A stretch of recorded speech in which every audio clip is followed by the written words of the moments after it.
of 24 cubic yards of concrete every 3½ minutes, the high-level mixing plant at Boulder Dam represented the ultimate in plant installations of its kind.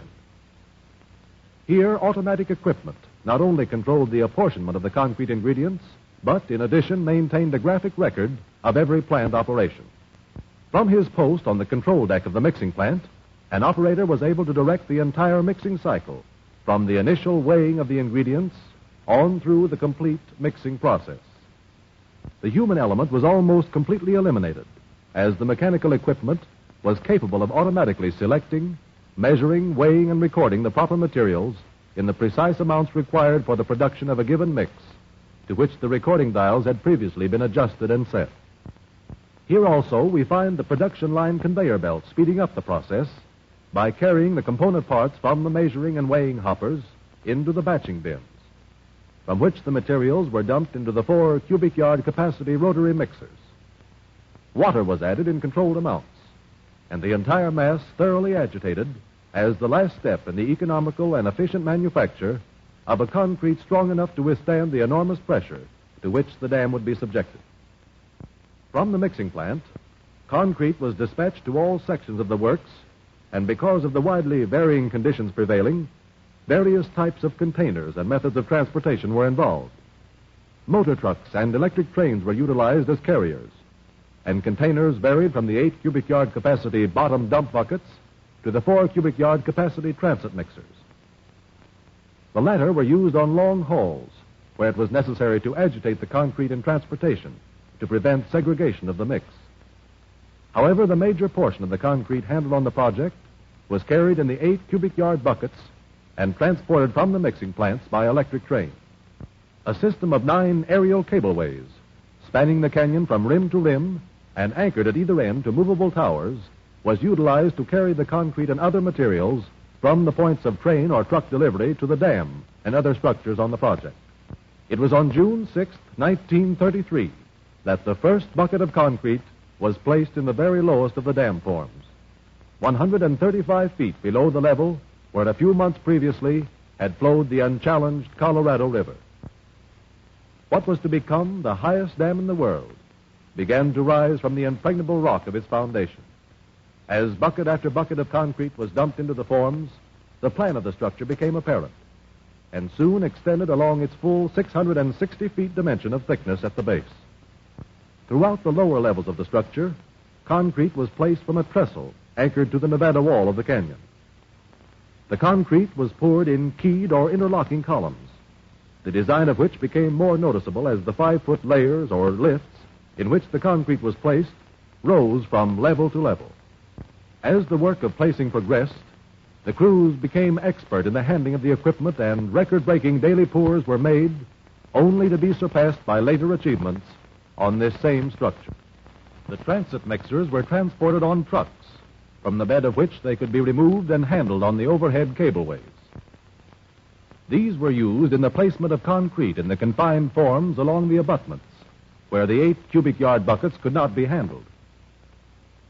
Selecting at random one bucket from among the hundreds of thousands that traveled from the canyon rim over the cableways and down into the dam forms, we see the typical operation from the time the bucket is picked up by the cableway on the canyon rim, swung out into midair over the gorge hundreds of feet above the forms, its tremendous weight of 22 tons riding easily and gracefully over the cable, as it is lowered into the forms with an ease and certainty seemingly out of proportion to its great bulk and tonnage.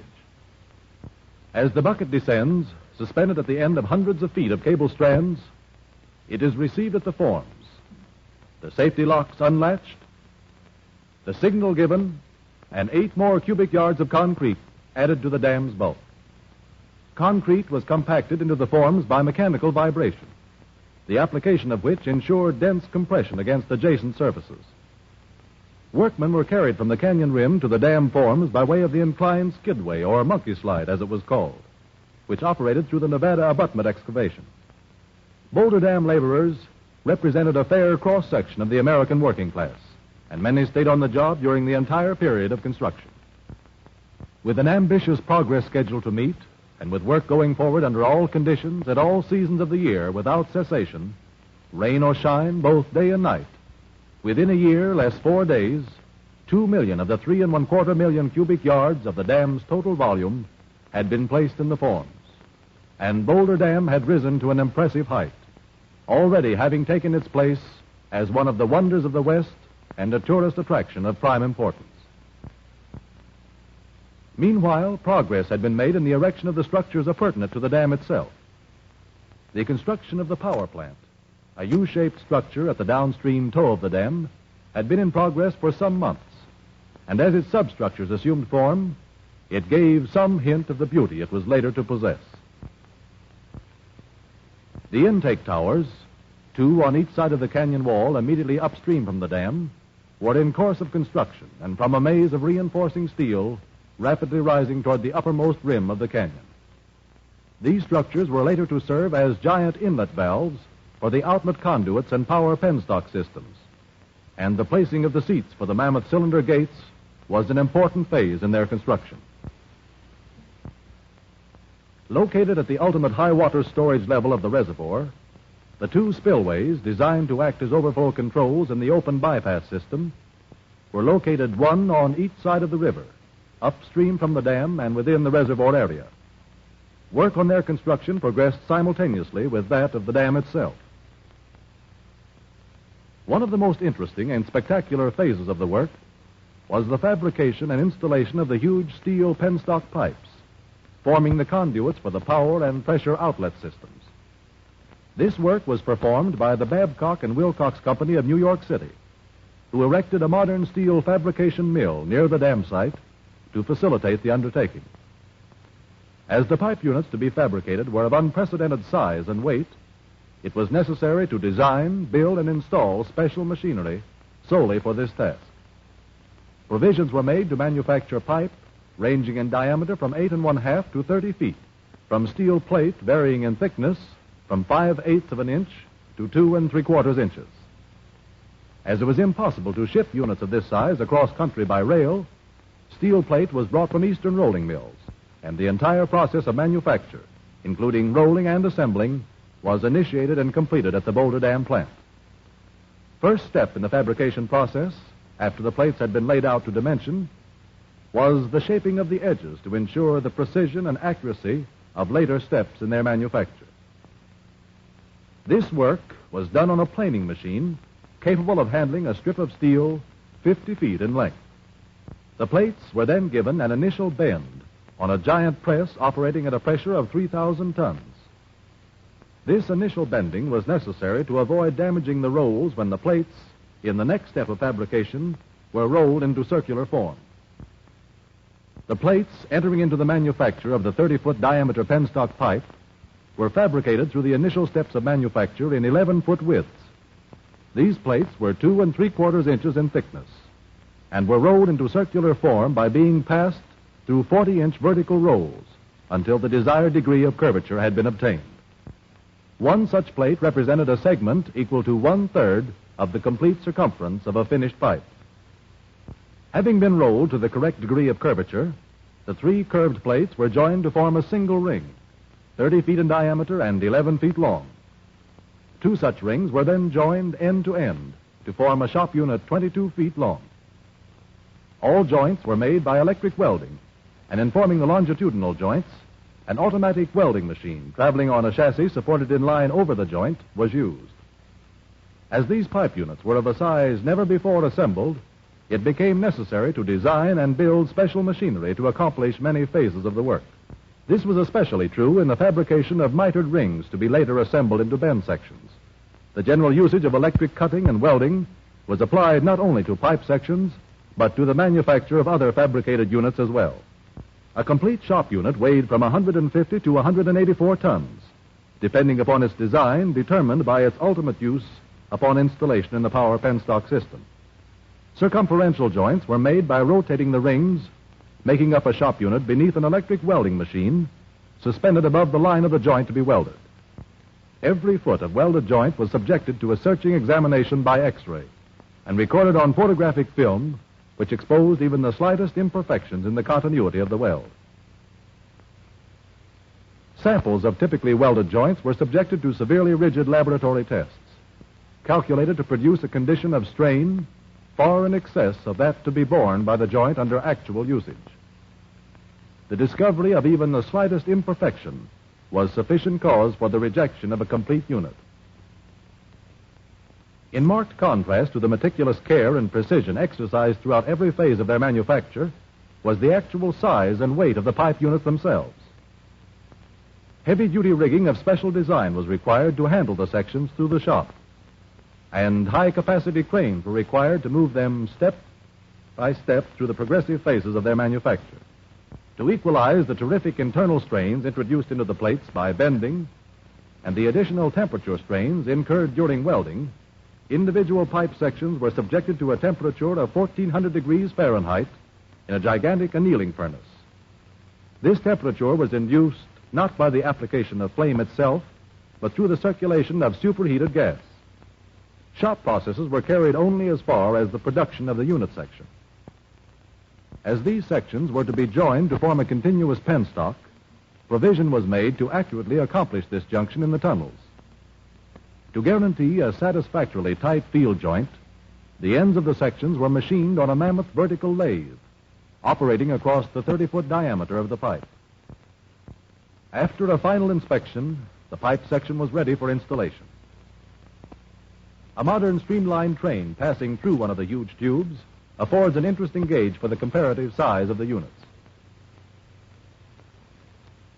The job of transporting the pipe sections from the plant to the dam site was in itself a tremendous undertaking. And to accomplish this work, a special road trailer capable of carrying 200 tons was designed and built. Caterpillar tractors furnished the motive power, as the trailer itself was not equipped with a means of locomotion. During handling, the conformation of the pipe section was maintained by rigid internal bracing. The movement of the heavy trucks was controlled by air brakes and power steering apparatus, with which the trailer itself was equipped. Upon arrival at the canyon rim, directly over the dam site, the unit was maneuvered into position for lowering into the canyon. To perform this task and to handle other heavy equipment, a permanent 200-ton capacity cableway had been swung over the gorge, its 6 3.5-inch track cables securely anchored into the rock of the canyon wall. The cableway was manipulated from a control suspended, was used in lowering the huge tubes into the low levels of the canyon while cradled in a sling of heavy steel cable. After all lashings were secure, the pipe section was lifted from the trailer to begin its slow and carefully controlled movement over the cableway, riding from the rim out into space, suspended 700 feet above its ultimate position. When the cable carriage with its tremendous weight of steel had been maneuvered into location over the intended landing far below, the hoisting cables were slowly played out and the pipe lowered under absolute control into the canyon. Here, a second specially designed car waited at the portal of the access tunnel to relieve the cableway of its burden and carry the pipe section underground to become a part of the extensive conduit system penetrating the cliffs on both sides of the canyon. With the workmen laboring in the tunnels far underground, the gargantuan task of placing the penstock pipes in position to form continuous conduits between the intake towers and the powerhouse and outlet works was accomplished. The separate units were hoisted into location with the aid of cables, and once placed in position, were joined with pressure pins to form a continuous pipe. While work on the appurtenant features of the Boulder Canyon project was in progress, an uninterrupted stream of concrete had been pouring into the forms of the dam from both mixing plants. Progress was curtailed only by the limitations of sound engineering and construction practice. Day by day, week after week, the top workings of the structure approached its full height of 730 feet, far above the crest of any other dam yet built by man, or likely to be built for years to come. Schedules established at the outset of the work were left far behind, as the concrete of the dam narrowed toward its crest and the structure widened between its abutments, approaching the very top rims of the canyon wall. In June 1935, the dam structure itself stood completed, 2.5 years in advance of the time originally designated. In September of the same year, President Franklin Delano Roosevelt, voicing high praise for both designers and builders, dedicated Boulder Dam to the progress of the nation. As final construction work was completed, the impressive beauty of the structure became apparent. The roadway, traversing its 1,300-foot crest, forms a magnificent link in a transcontinental highway. The reservoir filling behind the dam was named Lake Mead in memory of Dr. Elwood Mead, late Commissioner of Reclamation, whose life work culminated in the building of Boulder Dam. The largest artificial body of water in the world, it extends upstream 115 miles into the lower reaches of the Grand Canyon, with a shoreline of 550 miles opening upon vistas unglimpsed by man until invaded by the gradually rising waters of the reservoir. Equipped with cylindrical gates which function as giant valves, the 4 intake towers serve as inlets to the 4 steel penstocks, supplying water to the turbines and outlet valves. Perched on shelves hewn into the canyon walls, they tower 403 feet to an elevation above the crest of the dam and the rim of the canyon. With a combined capacity of 400,000 cubic feet of water per second, the 2 spillways, located one on each side of the canyon upstream from the dam, will serve as high-level controls once the water of the reservoir has risen to its maximum storage elevation. Each spillway is equipped with 4 100-foot drum gates, acting through a vertical dimension of 16 feet. Water flowing over the lowered gates into the spillway basin plunges 600 feet down through the tunnels to re-enter the river downstream from the dam. The Boulder Dam power plant is built in 2 wings, one along each side of the canyon wall at the downstream toe of the dam. The first generator was placed in operation on September 11, 1936. Equipped with 17 generating units, with capacities ranging from 40,000 to 82,500 kilovolt amperes, this, the world's largest power plant, is capable of generating 1,835,000 horsepower of electrical energy when operating at its rated capacity. The transmission lines carrying Boulder Dam power radiate in a network from the dam with the major lines serving the Los Angeles metropolitan area. From the takeoff structure located on the roof of the powerhouse, the lines are taken up over the rim of the canyon into the switchyard above, where the most highly specialized and modern developments in the power transmission field are to be found. From the switchyard, the lines travel out across the desert, bringing light to the homes and cities and power to the factories of the great Southwest. From Parker Dam, 150 miles to the south, the Colorado River Aqueduct supplies the city of Los Angeles with the domestic and industrial water supply. While from the Imperial Dam, 300 miles to the south, the All-American Canal diverts water from the Colorado River into the rich agricultural districts of the Imperial Valley. And so Boulder Dam stands today, a modern colossus, shouldering the rock-ribbed walls of Black Canyon, stemming and controlling the floods, and bending the will of a hitherto ungovernable stream, the Colorado River, to perform the fruitful tasks of a civilization rapidly invading the limits of its last frontier.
Why plant trees?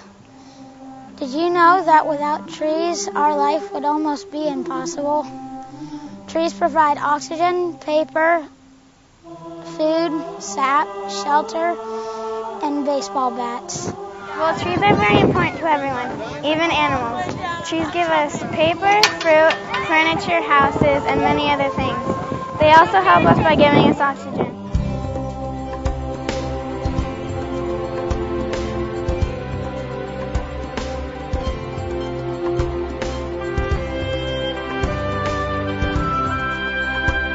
Welcome to the 2010 Arbor Day celebration here at Wayland's baseball field.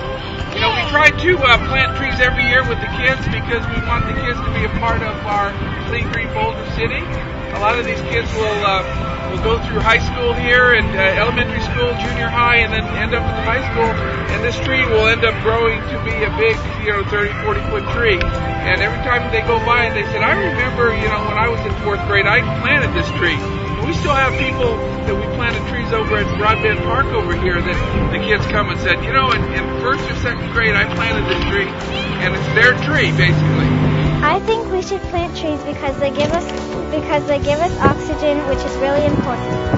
Also, it gives us paper and awesome tree houses. But we should always have trees because they are cool and fun to study. There are many different kinds of trees, such as the pine tree, maple tree, oak tree, and many, many more.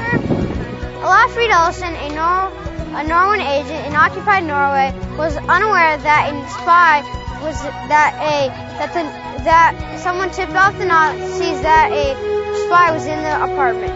Click, click, click. Olaf heard metal-toed boots of soldiers. He grabbed a part of a tree, made a hidden compartment in a chest, and waited. He hid his gun, pocket radio, map, and other information, along with artillery information of the Nazis' positions. Luckily, he wasn't caught. Like Olaf's, trees help us in many ways, like produce oxygen, fruit, and my favorite, maple syrup. Good morning, everybody. What grade are we in? Grade 4th grade, huh? So can anybody tell me what kind of tree this is? Pine tree. Why do we have trees? Anybody? What's a good reason to have trees? What? Oxygen. How do they do oxygen? How do they produce oxygen? What do they bring in? Another type of gas. Right. What's another good reason to have trees? Over there? For shade. Trees are good for shade. Trees are good for breaking the wind. This comes through, right? What else? Anybody else? Maple syrup. What else do trees do? Baseball bats, right? Good for that. Yeah, I'm still wanting one more. What else do they produce? Food, fruit, nuts, right? What's the first thing we gotta do before we plant a tree? Dig a hole. Who wants to dig a hole? Yeah. You look like you're ready to dig.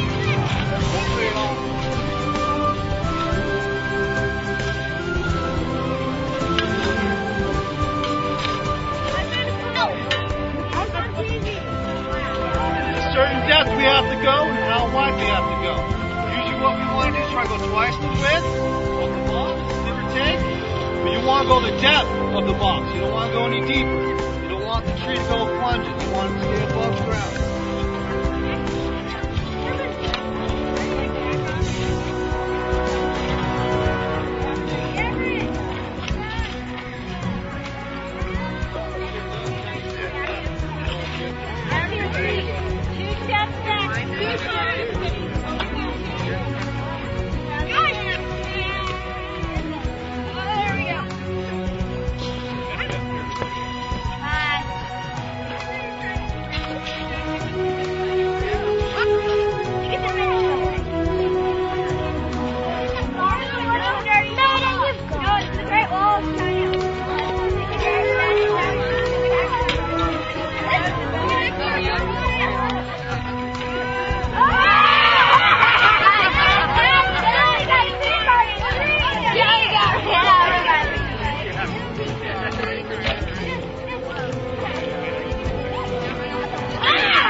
the last thing we do, we use some straps and cable to attach it to the tree. That's it. Let's take out for all your Miss Bullis in the 4th grade class, she did a tremendous job. When you plant the tree in the ground, it gives oxygen all around. Everybody plant a tree. Going around with lots of leaves. To make some air for you and me, or to make some maple syrup, just plant a maple tree. If you want some nice shade, plant a tree right away and start enjoying the shade today.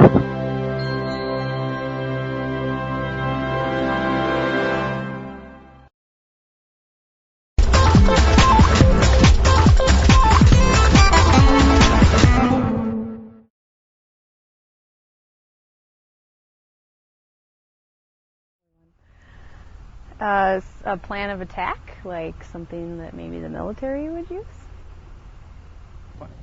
It's a plan that my daughter uses to plan for her basketball games. Strategic plan is how I get my wife and kids in an area that they don't want to be. It's a document that's strategically done. A strategic plan would be the implementation of a vision. A strategic plan is a guiding, fluid document that helps the city plan for its future. The goals and objectives have been identified through community input.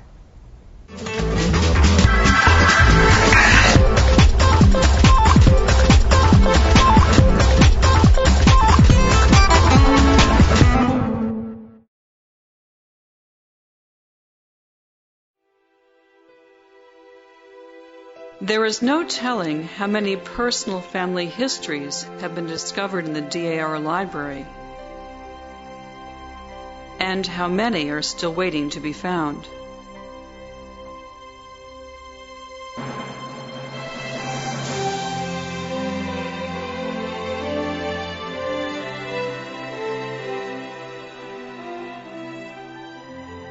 The DAR Library is a specialized collection of American genealogical and historical manuscripts and publications totaling over 500,000 resources. Believed by many to be one of the top 3 premier genealogical resource centers in the nation, the DAR Library has served family researchers for more than 110 years. With an estimated 20,000 visitors a year to its Washington, D.C. facility, the DAR Library has become an important American institution since originally being established to meet the growing research needs of the National Society's staff genealogists. When the National Society, Daughters of the American Revolution, was founded in 1890, the members were devoted to preserving the histories of the nation's founding fathers and mothers. The Society's mission was to perpetuate the memory and spirit of the Revolutionary patriots and to promote historic preservation, education, and patriotism. Processing as many as 600 membership applications a month in the early years, the Society quickly identified the need for its own collection of reference books to assist the Register General in verifying the lineages documented in application papers. In 1896, during the 5th Continental Congress, the Office of Librarian General was created, and the Congress unanimously selected Dr. Anita Newcomb McGee as the first to hold the position. She was instrumental in cultivating and defining the scope and nature of the new DAR library. It would be distinguished by its focus on records and communities, embracing state, county, town, and church materials. These unique holdings were not generally found in other Washington, D.C. libraries, or in some cases, in any library at all. The library began with 125 books housed in a small room where the administrative offices of the Society were first located on 9th and F Streets Northwest. By the time the DAR moved into its newly built headquarters in 1910, the collection had grown dramatically to 5,000 volumes. The most valuable sources for this expanding collection were the daughters. Members generously donated the histories and records of their ancestors. When DAR state and chapter librarian positions were created, even more resources poured in. A healthy competition between chapters and states developed, as they attempted to outdo one another with the number of books they donated. Local chapters began searching old cemeteries for headstones of patriots and submitting transcriptions from those headstones, as well as other local records to expand the variety and wealth of resources of the collection. When the Society moved into Memorial Continental Hall, the daughters thought the beautiful gallery space on the north side of the auditorium would become the permanent home of the DAR library. But the collection outgrew this space and moved to the second floor of the newly built Constitution Hall in 1929. When the library collection once again exceeded its surroundings, a major remodeling of the Memorial Continental Hall Beaux-Arts-style auditorium was completed in 1949 to house the library. Since that time, periodic alterations to the auditorium have allowed for the collection's growth. While the current home of the DAR Library is distinctive in its architectural beauty, historic significance, and for hosting more than just researchers, the most important aspect of the DAR Library is its unique collection and resources. More than a century after its creation, the DAR Library now contains over 185,000 volumes, 300,000 digitized files, and 65,000 microforms. Just as it has been since shortly after 1900, the DAR Library is open to the public. DAR, SAR, SR, and CAR members may use the library for free, while others pay a small daily user fee to help support the basic operations of the library. Researchers come from near and far to use a library, and its own publications and online catalog help those visitors to be more prepared prior to their arrival. With its scope clearly defined from its creation, the DAR Library primarily serves the needs of those doing American genealogical and historical research. The broad collection includes materials from 4 centuries of American history and represents a great diversity of peoples and traditions. The distinction of being one of the country's premier genealogical research centers is a credit to the quantity and quality of its collection, but more specifically for the wealth of materials unique to the DAR. The DAR Library possesses over 20,000 typescript volumes covering all 50 states, which contain previously uncollected genealogical materials such as Bible records, local histories, cemetery transcriptions, court record abstracts, censuses, military records, vital records, and other similar sources. These records, called Genealogical Records Committee Reports or GRC reports, represent one of the most important and unique parts of the collection. Whether a novice or an expert genealogist or anywhere in between, the DAR Library is an essential resource collection for all researchers to visit. When preparing a trip to the DAR Library, make sure to plan ahead. Peruse the DAR Library website to gather general information, do preliminary research with the online library catalog, and determine the services available to researchers on site and from afar. A must for those anticipating thorough research at the DAR Library is to purchase the publication American Genealogical Research at the DAR. This is the only comprehensive guide to the genealogical resources and services available at DAR headquarters. Once you arrive at the DAR Library, professional library staff are available at the reference desk to get you started on your search and help you along the way. Online catalogs and databases are accessible at a number of computer terminals provided in the library. Some of these electronic resources are only available on site at the library and bring hard-to-find data to your fingertips using powerful and continuously expanding genealogical and historical document databases. For many hard-to-find records not in print or electronic form, researchers can use the Symes Technology Center. In addition to several major genealogical subscription databases, the National Society's own research databases can be accessed in the center, including digitized membership application papers. The center also contains a wide variety of unique microform publications and special collections. After concluding your visit to the DAR Library, you can continue to utilize a number of DAR Library resources from your own home. The same is true for those who can't make a trip to the Washington, D.C. facility at all.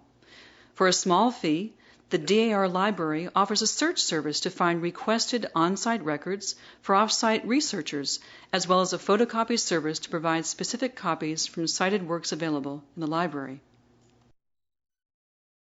While a trip to the DAR Library is most beneficial to researchers, the DAR has made great strides in enhancing digital and online resources to make its records more accessible and safe for future generations.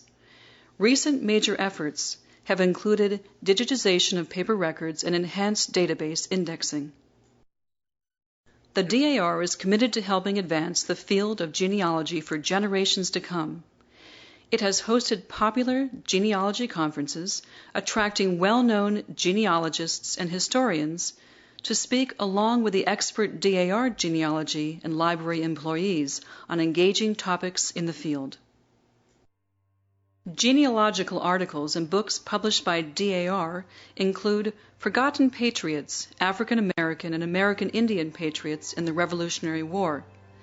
This culmination of more than 25 years of research documents approximately 6,600 names of African Americans and American Indians who contributed to the cause of independence.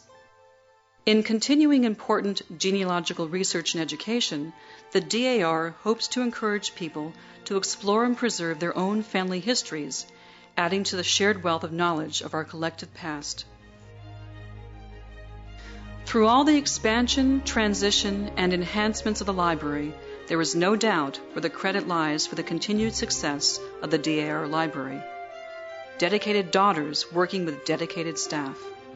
The prestige of the DAR Library could never have been realized without the devotion and generosity of DAR members and other friends of the library. The future success of the library lies in your hands.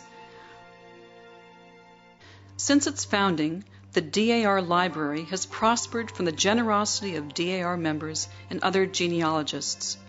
From the original book donations and financial contributions made to start the collection, to volunteers researching and compiling the genealogical records collection, DAR members have built an irreplaceable repository of American history. Even members who lived far away and who could never visit the DAR library in person felt a connection and a devotion to their library. By donating their local and family histories, they helped not only to preserve their family lineages, but also to provide this rarely seen genealogical data to those across the country who might not have discovered these details otherwise. At its onset, the library needed important supplies in addition to books in order to thrive. The Mary Washington chapter of Washington, D.C. helped furnish the library in its new home, providing such vital equipment as tables, chairs, and bookshelves. The chapter maintained their support to the library until 1930, and some of those original donated furnishings are still in use in the library today. This type of dedicated support from the membership is one reason for the success of the library, and continued support from the membership is a major way for the library to maintain its significance and continue to grow. Today, the small service fee that public researchers pay is only a fraction of the income needed for daily operational costs. The library is supported primarily through membership dues, gifts, and bequests. It welcomes donations of books and other genealogical materials. People interested in donating materials to the library can browse the library wish list and donation form online or contact the library acquisitions office with questions and for more information. Another way to support library operations and help enrich the collection is by providing financial contributions. All gifts, small or large, by individuals or groups, are important to the library. Some recent financial contributions for special enhancement projects include a bequest from the North Carolina member that allowed the library to take better advantage of its space by installing compact shelving. The California State Society raised money to enable the DAR to install a new entry doorway to provide easier visibility and access to the library. And the Wisconsin State Society generously donated funds for the production and distribution of this video to help better educate the members and the public about the Society's amazing resource in the DAR library and how they can help support it. Thousands of others make donations that help support special projects, improve the physical condition of the library, and update and expand the book collection. These generous individuals receive the distinct honor of being counted among the Friends of the Library. As such, they qualify for a designated pin in recognition of their generosity. Financial contributions and donations of materials are a major reason the library has thrived through the years, but just as important is the volunteer support given to the library since its founding. Volunteer opportunities for those who want to help, whether on-site at the library or from the convenience of their own home, include projects such as book indexing. DAR members who volunteer their time may earn credit towards a special bookworm pin, which recognizes the many hours they have dedicated to these important projects. Support of the work and mission of the DAR library goes even beyond the walls of the beautiful headquarters building. Many members help spread the good word about the DAR organization by donating DAR publications to their local libraries or other community organizations. There is much that continually needs to be done to sustain the DAR library's collection and historic home, with many projects on the horizon to help keep the library relevant and progressive as new technologies revolutionize genealogical record-keeping and research. Your support is greatly needed and deeply appreciated. The great passion that members have shown for more than a century to preserve the stories and records of our ancestors, and in turn provide that valuable information to others, has made the DAR Library a great success story. An incredible opportunity awaits those of you who have that same passion and who would like to be part of history in the making by helping shape and support the future of the DAR Library.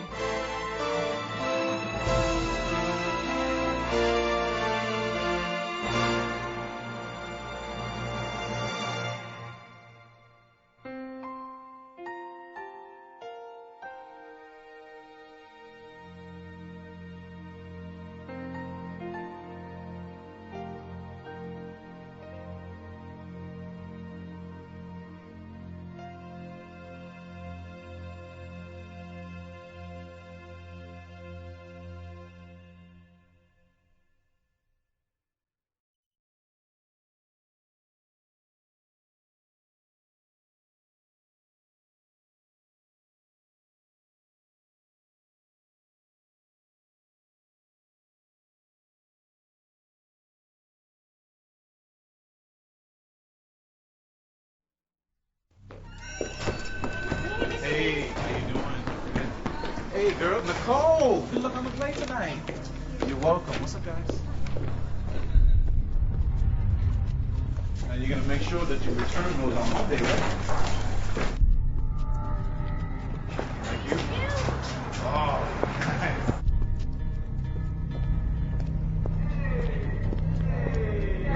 Quit talking, you for a second. Go ahead and try that. Get your water. Come on, let me get your water. Just kidding. Man, get out the way.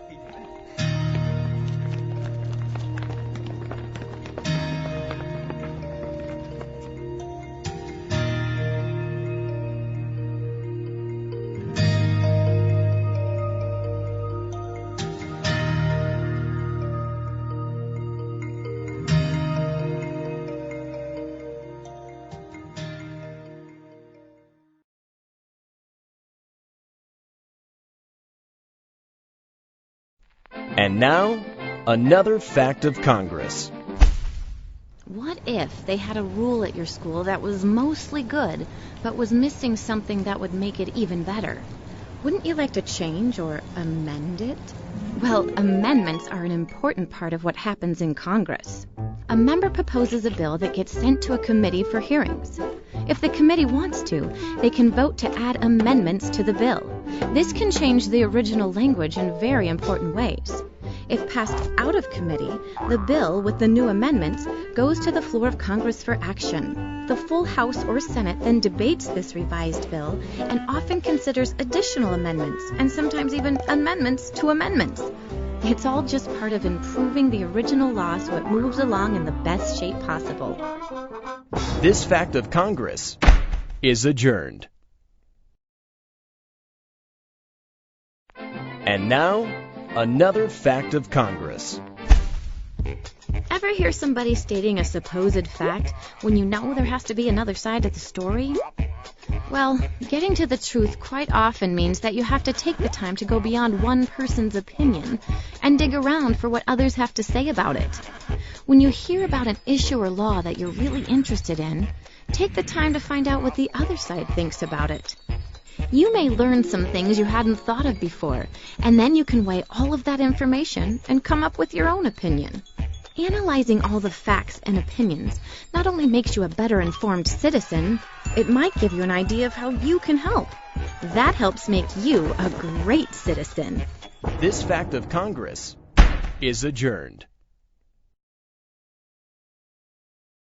And now, another fact of Congress. Our country was founded on the principle of balance, that no branch of government could dominate another. For example, Congress is responsible for passing laws, but it's up to the president to okay them. The president nominates judges, but Congress must approve them. Judges can declare laws unconstitutional, but Congress can propose other ways of accomplishing the same thing. The president can veto bills passed by Congress, but Congress can override the veto.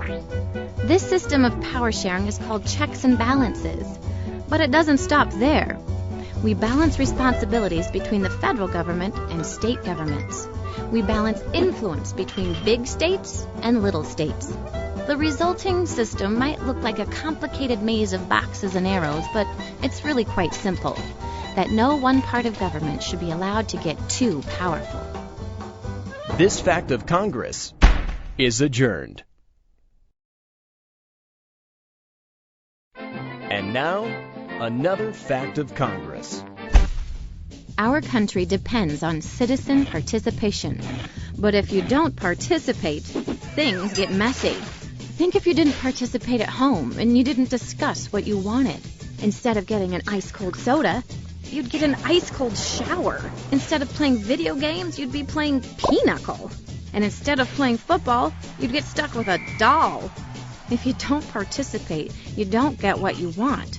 How do you participate as a citizen? Write your representatives a letter or send them an email. Visit their office or attend an online meeting. Study up on the issues by following the news and checking websites. Volunteer on a campaign and get your candidate elected. And when you turn 18, you can vote. The key is to find the ways that work best for you and get started.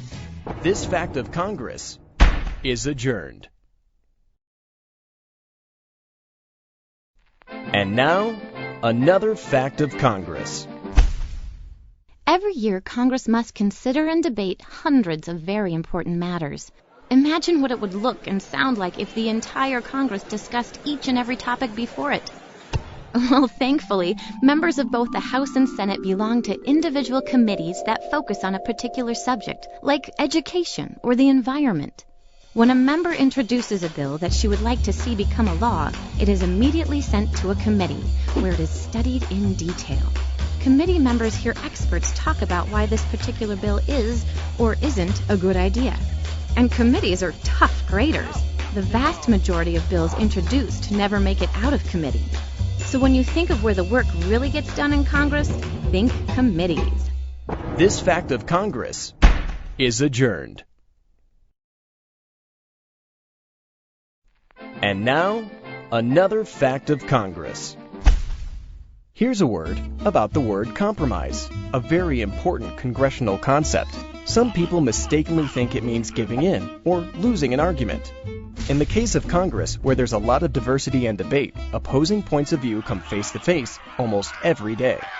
By compromising, our legislators can move beyond the argument and begin working on the solutions to the problems that come before them.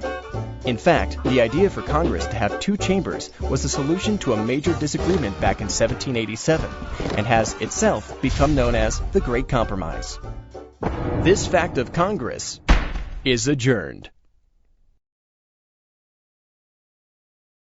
And now, another fact of Congress. Have you ever made a quick decision that you wished you'd taken more time to think about? Quick decisions are often not the best decisions, especially when it comes to passing laws that affect all Americans. The U.S. Congress practices what is called deliberation when making their important decisions. Imagine if just one person made all the laws in our country, just doing whatever popped into their head. That's why there are so many steps in the legislative process, to make sure that bad ideas don't get passed in the heat of the moment. Taking the time to get the laws right is the most important thing that Congress can do. In fact, deliberation could work for you, too. This fact of Congress is adjourned. And now, another fact of Congress. Back in the early days of our country, almost all of our citizens had come from Northern Europe. When a congressman from those days spoke with his constituency, by and large, he and they looked pretty much the same, and also had many shared values. Well, imagine that same member of Congress today addressing his or her constituency. The United States has become a tremendously diverse nation, with citizens from all over the world. Americans today have many different jobs, live in a variety of communities, and have different needs and interests. This creates a special challenge for today's members of Congress, as they must govern a population that has vastly different backgrounds and beliefs. Passing laws that take all of us into consideration requires patience and a willingness to seek out and listen to all of the different voices that make up our 21st century America. This fact of Congress is adjourned. And now, another fact of Congress. Our government is like a big three-layer cake. We have local government, state government, and national government, often called federal government. Local government handles local issues like police, water, and building permits. State government handles issues about your state, such as education, healthcare, and recreation. Federal government handles national issues, such as national parks, the military, and space exploration. This system of dividing responsibilities among governments is called federalism. Sometimes who does what isn't that clear, yet this flexibility lets us decide whether a particular problem is best handled in local town halls, in state capitals, or by the men and women in the Congress. This fact of Congress is adjourned. And now, another fact of Congress. Long before there was a Congress or a government, there were 13 colonies of people living along the East Coast, from New Hampshire to Georgia. They came from England and other countries in Europe. Over 2 million people were living here by 1775. Technically, these colonies were under British rule, but they were learning how to govern themselves, and many wanted to start a brand new country. The people who made this possible, who led the fight to freedom and founded our government, are referred to as the Founders.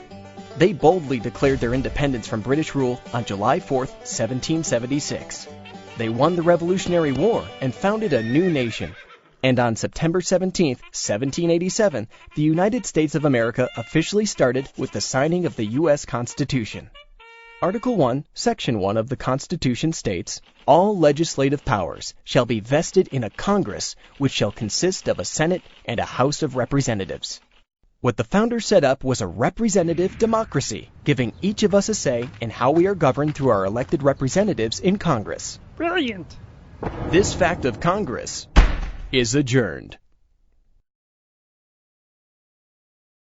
And now, another fact of Congress. You may wonder sometimes, who are all these people in Washington and what are they doing? Well, 535 of them are in Congress, representing you and everyone else in the country, which is just as well because there are too many of us to fit in one room anyway. Members of Congress are there to listen to us and to speak for us as they make new laws or legislate. Legislators work in either the House of Representatives or the Senate. The House is more about representing people based on how many live in each state. It has a large number of members to stay in close touch with what people back home want. The Senate is more about representing every state equally, taking a broader national view and making sure that our government doesn't rush into any bad laws. Working together, they play the most important role in our system of representative democracy. Do you know who's representing you? It's me. This fact of Congress is adjourned. And now, another fact of Congress.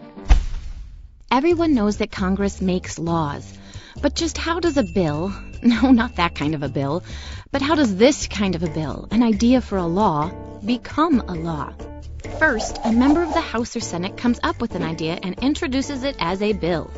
Then it's carefully reviewed by the appropriate committee in Congress. If the committee approves the bill, it then needs to be passed by both the House and Senate. If they do, it goes to the President for his signature. Only then is a bill officially a law. But it's a difficult process, with less than 10% of bills introduced ever becoming law. It's not a process designed to move quickly. There are various obstacles along the way to ensure that bad ideas don't make it through. This fact of Congress is adjourned. And now, another fact of Congress. I'll bet you're one of those kids who thinks, Congress, who needs it? It doesn't affect kids at all, and certainly not me. Well, if it weren't for Congress, that beautiful stream that flows through your town would be a polluted and smelly waterway that no one would like. Instead of traveling quickly and safely on a modern interstate highway for your vacations, you would have to take bumpy old back roads. Rather than visiting one of our great national parks, you'd find yourself at just another strip mall. Are you getting the picture? And when you grow up and go to college, you can thank Congress for providing student loans or for making sure women's sports programs get the same treatment as men's. I'll bet if you did a little digging, you could find a lot more ways that the work of Congress affects your everyday life. This fact of Congress is adjourned. And now, another fact of Congress. You've probably heard the saying, you're never too old to learn. Well, here's a new one for you. You're never too young to get involved in your government. That's right, you. But how, you ask? Well, is there a particular issue in your community that you care about? A park that's too dangerous? A river that's polluted? A library that's run down? You'll be amazed how effective kids can be when they put their minds to it. Kids have started petitions, created online action networks, and even testified before legislators. Kid power, you'll never know until you try. This fact of Congress is adjourned. And now, another fact of Congress. Imagine a group of kids on the playground trying to decide what games to play without any leadership. Add leaders to the group and decisions can be made and things can get done. Congress is no different. It's a large group that needs leadership to get things done. The House of Representatives elects a Speaker of the House, whose job it is to set which bills will be voted on and to maintain order in the House. Both the House and the Senate have what are called the majority and minority leaders. They are chosen by each political party to lead their efforts in each chamber. Perhaps the best title of all goes to the majority and minority whips. Yes, whips.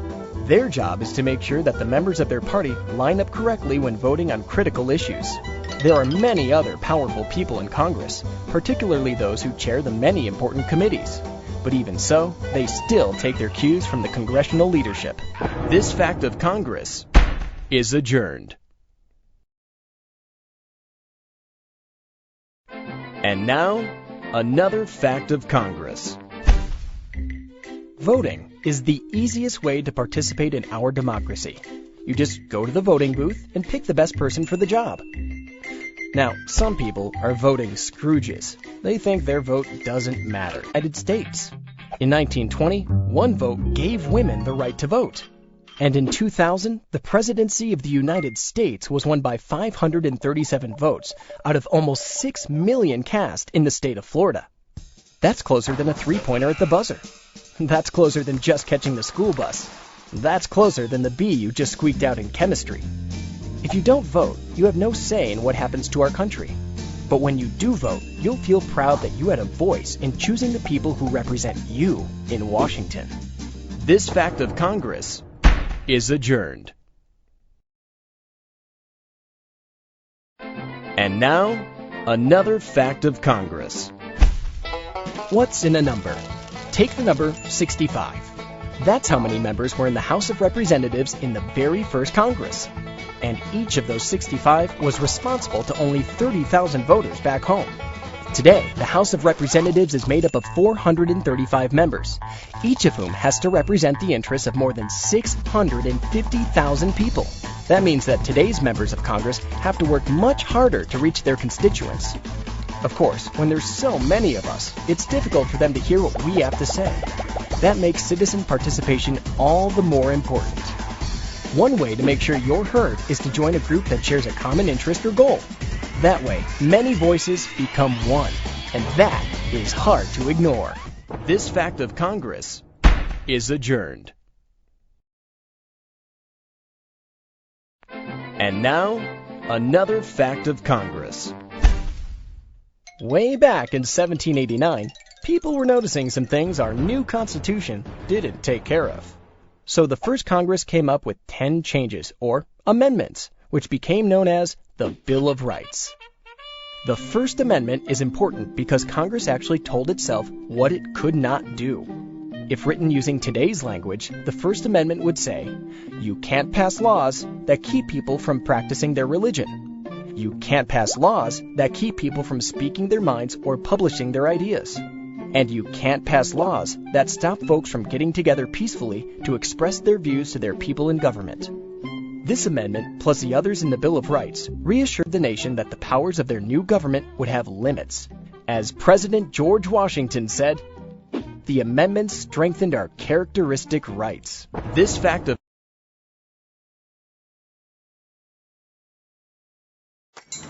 Excuse me, Sir Legs-a-Lot. How's a girl supposed to go about her business if you've got socks in every single dryer in this joint? Well, I suppose you're just going to have to wait. I should be done in 3 or 4 hours. 3 or 4 hours? But I don't even have a full load. This looks like an opportunity for compromise. Oh, my goodness, Dr. Broccoli, I watch your show every day. Where'd you come from? Never mind that, Pinky. Now, let's see if we can find a way to work together so that we all leave here with dry feet. Or whatever those things are. Hey! You, sir, obviously have more than your share of socks to dry. Why don't you let Pinky here put some of her laundry in with yours? And Pinky, perhaps you could give him half of the quarters you were planning to use. That would be fair. Yeah, that's okay with me, too. Oh, that's wonderful. We all win when we use compromise to solve our problem. Could I get your autograph? Compromise isn't selling out. It's the way our democracy works.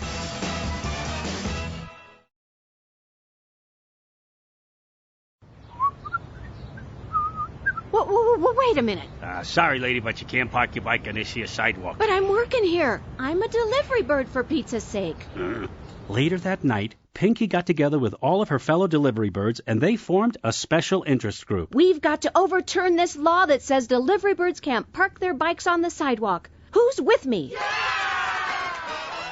The SWDBU went on to urge legislators to change the law prohibiting the parking of bikes on sidewalks, but met fierce resistance from another special interest group, Concerned Citizens for Uncluttered Sidewalks. After hearing both sides, lawmakers added an exemption to the law that allowed delivery birds to park their bikes on the sidewalks temporarily while making their deliveries. Both groups called the decision a success. That's the role that special interests play in our democracy, giving voice to groups of like-minded individuals so that everyone's ideas are represented in our government.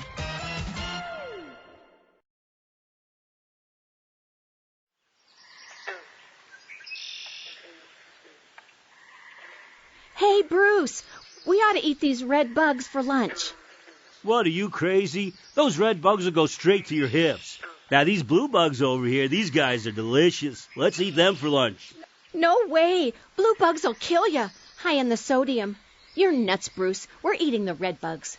Blue bugs. Red bugs. Blue bugs. Red bugs. Blue bugs. Red bugs. Blue bugs. Red bugs. Blue bugs. Red bugs. Blue bugs. Red bugs.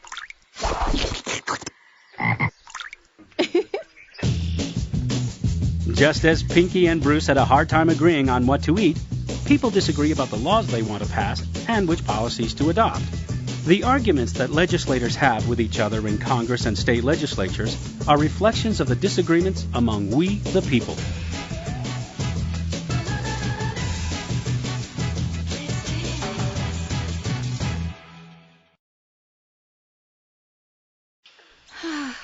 sure are a lot of us. Do you ever feel like you just don't have a voice? What are you talking about? Send an email to your state legislator. Huh? Who's that? That guy right there. Hey, what's up? Your state and federal legislators are your voice in our government. They don't speak for themselves, they speak for you. That's why it's crucial for you to be involved with who represents you.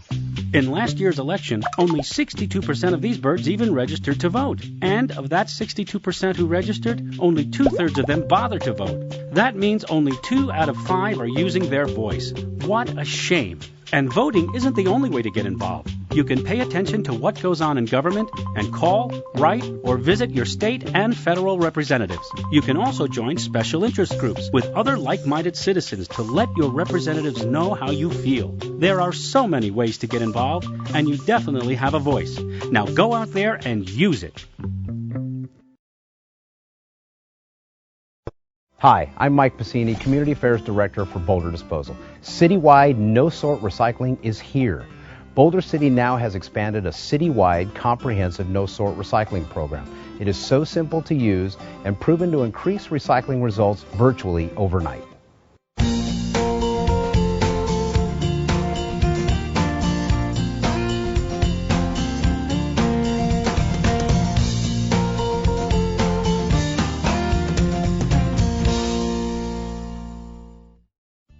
Welcome to the Boulder City Recycling Center, where thousands and thousands of tons of your recyclables are diverted from being buried in our landfill. You can now recycle at home, at work, and at school. The new recycling program is totally easy, so do your part. Aim for zero waste. How easy is it, you ask?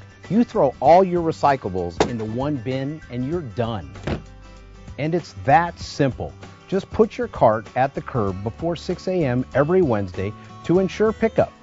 Recycling is now available for single-family and multifamily residences, including apartments, mobile home parks, and RV parks. The new program includes businesses, schools, and parks too. So no matter where you are in Boulder City, you can do your part. The industry term for no-sort recycling is single stream.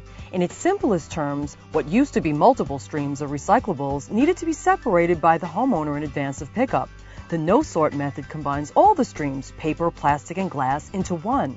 All participants need to do is throw all recyclables into one container. And due to technological advances in recovering the materials, nearly all of the waste is effectively recycled. Be sure to review the No-Sort Recycling Guide brochure that came with your container to ensure proper material disposal. Recyclable guidelines are also indicated on the container lid.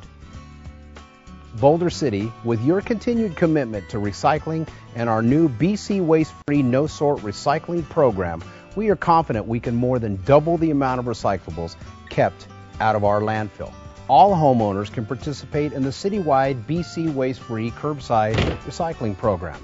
Each homeowner will be provided with a green 65-gallon wheeled recycling bin. All recycling will be collected on Wednesday every week. Place all recyclable materials in the green bin and wheel it to the curb. Remember, the green bin should have no food, yard waste, clothing, styrofoam, wax-coated cartons, or cups. It's very important to keep the green bin for our recyclables only. Once your green bins have been emptied, the recyclables are trucked to the Boulder City Recycling Center and unloaded. It's here at the Boulder City Recycling Center where your recyclables are loaded into containers and trucked to the main recycling center in North Las Vegas. So no matter where you are in Boulder City, you can do your part. Aim for zero waste. For those residences requiring additional recycling bins, please email us at contact@bcwastefree.com or visit us online at bcwastefree.com. Improved recycling is vital to the future of our city and our planet. Aim for zero waste. I'm Mike Pacini, Community Affairs Director for Boulder Disposal, and together we'll make Boulder City cleaner and greener.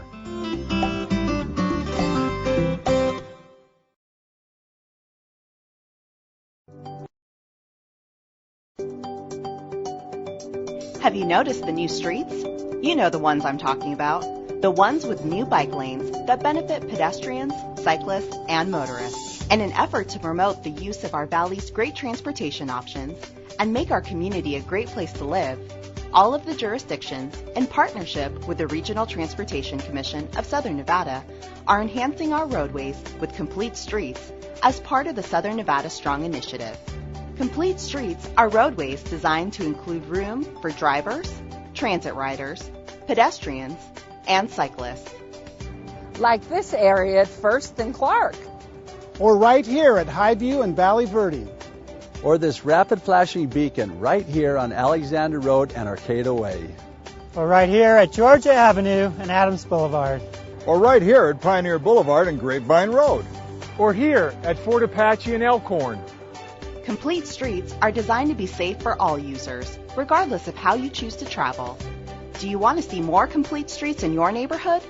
If so, you can contribute $2 to the Complete Streets program when you renew your vehicle registration online at dmvnv.com or at any of the convenient DMV kiosks located around town. Just in the past year, the DMV collected $130,000 that will be used to install new bike lanes, school zone flashers, and pedestrian signals.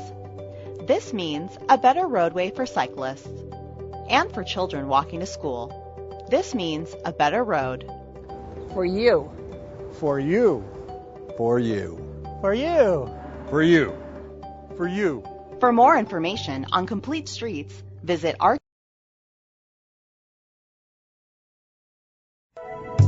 It's the one place in Las Vegas where dinosaurs once again roam the preserve. We're the coolest place to spend a hot summer day. Archaeology students really dig our artifact-laden grounds. And there are many more stories at the Springs Preserve where all that matters is what's elemental.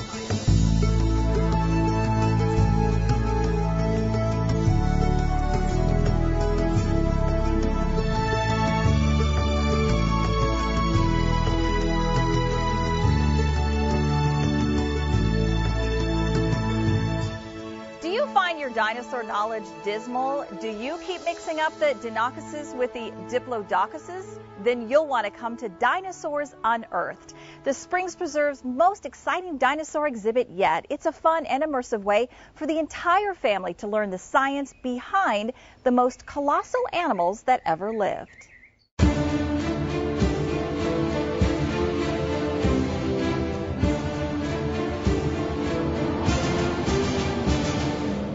That's one of my favorite things about dinosaur exhibits and dinosaurs in general is that everybody of all ages is super excited about learning about them. And it's one of those topics where oftentimes if you walk into an exhibit about dinosaurs, the kids know more than the adults do about that exhibit. If you were impressed by the CGI dinosaurs you saw on the big screen, you'll be floored when you meet some of our lifelike specimens in person. We've packed our gallery with all sorts of dinos, life-size skeletons, fossils, and even animatronics that will help clarify the finer points of our giant prehistoric friends. We've even got a few creatures that won't fit in the gallery at all. You know, dinosaurs are huge. They're so big they can't fit into our gallery, a couple of them. So they're going to be outside for people to go walk around the property and go find these even bigger dinosaurs than the ones that they see inside. There's all this evidence about what they might have been like, but we don't know for sure. So they're proportions-wise, they're giant. They could have been loud and dangerous and exciting, but we don't really know for sure. So that not knowing will always kind of capture our imaginations. Get some hands-on time at the dig table to practice unearthing and identifying fossil replicas.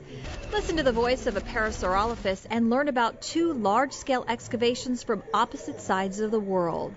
Once you've journeyed through the exhibit, step right into the dino world with the Jurassic World Blue virtual reality experience. After this full-circle dino exploration, we think you'll finally be able to hold a decent conversation about dinosaurs over dinner. And who knows, you might get bitten by the dino bug too.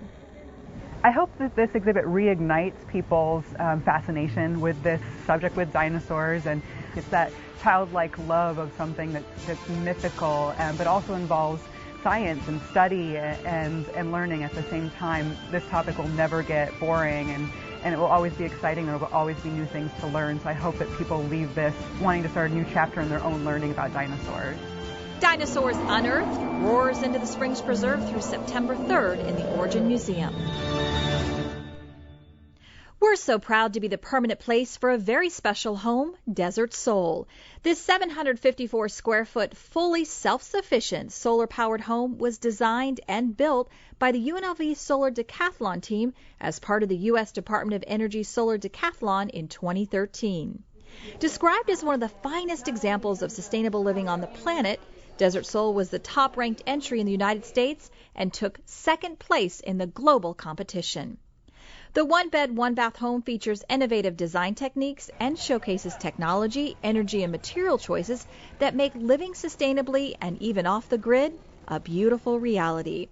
Desert Soul is open during our regular operating hours, and there's no additional charge to tour this state-of-the-art home. For more information, see springspreserve.org. When people think about the Springs Preserve, they often think of the outdoors, and why not? We have acres upon acres of pristine wilderness, world-class botanical gardens, and miles of hiking trails.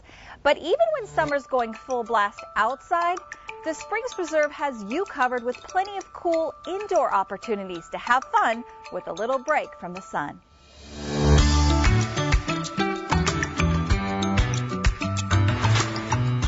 Our philosophy at the Springs Preserve is that this is your place. And in that spirit, we want to create opportunities to enjoy the Springs Preserve year-round. So we have strived to create opportunities for education, enlightenment, and even fun based on getting out of the heat. Year-round features like the Divine Cafe and Nevada State Museum are great ways to enjoy the great indoors at the Springs Preserve. But the most fascinating year-round indoor program can extend your summer vacation memories a little longer. One of my favorite programs is the Nature Exchange. And what it is it's a natural item trading post. So people can go and explore during their summer vacations, and they can find items to bring back to the Springs Preserve and trade for points that they can use for acquiring other items. So people can collect shells or rocks, fossils, even dead bugs, and bring them back to the Springs Preserve for points that they can use for other items that they might have not found on their vacations. But if you can't get out of town for a vacay, the Springs Preserve can help you travel back in time with Boomtown, a recreation of what Las Vegas was like in 1905. A quick train ride will drop you at Boomtown, where you can step inside historically accurate homes, a hotel, bank and shop, and learn how our forebears dealt with the desert heat. And just a hop, skip, or a short walk away is the Waterworks exhibit, a multi-level demonstration of how we get water from its sources high in the Rockies right to your tap. If you and your little ones find yourselves at the preserve on a Thursday, come on down to Toddler Time, offered every week at 11 a.m. It's a great way for families to take part in a fun, educational activity while escaping the heat of the day. But if you need to escape for the entire week, our summer camps have got you covered too. We have summer camps that are themed to make sure they're a unique adventure and discovery every week that are offered throughout the summer. So it's a chance for kids to come on down and enjoy the Springs Preserve for an entire week. See opportunities, see things that they wouldn't normally have a chance to visit on a normal day, and have a chance to have some fun here at the Springs. While camps are geared for our younger guests, adults can satisfy their hunger for knowledge by visiting our sustainability gallery to learn how you can keep your modern house comfortable using eco-friendly techniques. So one of the real stars of the Springs Preserve is the architects that designed it. All throughout the preserve, architecture elements that seem out of place are actually done with the idea of taming the heat of the desert and making sure that you're cool walking around inside the buildings. The Sustainability Gallery is the best place to see how they used rammed earth construction, hay bale construction, even elements with the window treatments to make sure that even when the temperature gets to be in the triple digits, it's still nice and cool inside the Springs Preserve.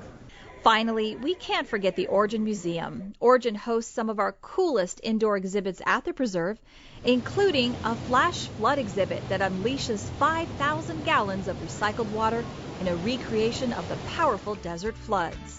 And don't miss exhibits on Hoover Dam, the Railroad and Historical Land Auction, and even live animals. Origin is also the home to our ever-rotating display of traveling exhibits. The curation team understands the needs of the guests, and every year they seem to select something for a temporary exhibit that is interactive so kids can be active in a place that's nice and cool and shaded from the sun.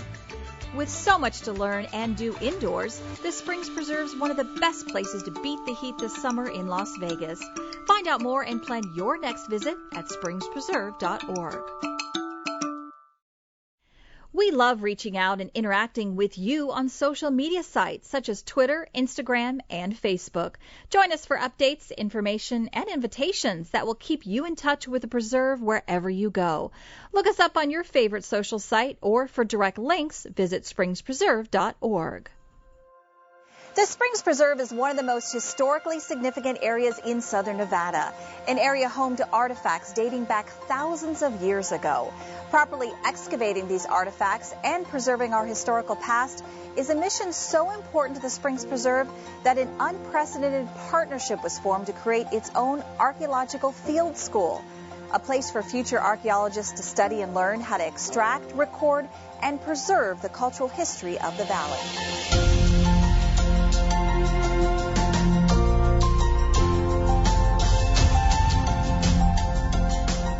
For archaeologists, usually you have to go to a wild place in the middle of nowhere to find the really fantastic archaeological remains. But we're very lucky here at the Springs Preserve. We have archaeological sites dating all the way into prehistory through contact period right here in the center of the city. And so it's a fantastic resource for people wanting to learn about the history and archaeology of Las Vegas, but also to train people how to practice archaeology and history in the Las Vegas Valley. Bringing the idea for an archaeological field school to life involved a partnership uniting the University of Nevada, Las Vegas, the College of Southern Nevada, and even the Archaeo-Nevada Society with our trained staff archaeologists. One of the nice things when you're working with the staff archaeologists here at the Springs Preserve is you get to go to a lot of places that our regular guests can't go to. Because we have the training, because we know what we're seeing, because we know what we're walking over, we can take these students out and train them and show them differences between prehistoric archaeology, between historic archaeology, between some of the more modern water procurement facilities, and all the historic preservation and archaeological topics that surround those things. One of the foremost aims of the field school's research was to flesh out the chronology of the prehistory of the area. And with the entire stretch of human history spread around the various storage and roasting pits, it could take a while. We have some early dates here at the Springs Preserve, and we have some later dates, but we don't have all the dates in between sort of connecting everything. We know people have lived here for thousands of years, but we want to fill in the gaps and fill in the places where we don't have information, so we can get a better idea about how much people were exploiting this site. Local professors and students alike were excited for the real-world experience and educational benefits gained from the 8-week course. Field work is the absolutely the most important thing for students entering a field in archaeology. And at the community college level, it's very rare for students to get the opportunity to participate in archaeological excavation.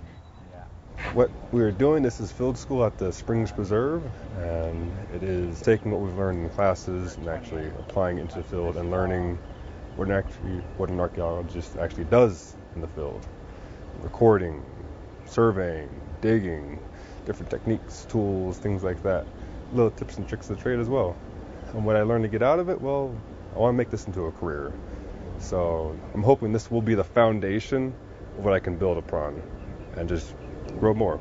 I want to dig, I want to record, I want to learn. And so this is perfect for me. And a perfect opportunity to build on a community partnership that is as unique in its offering as it is in educational outcome.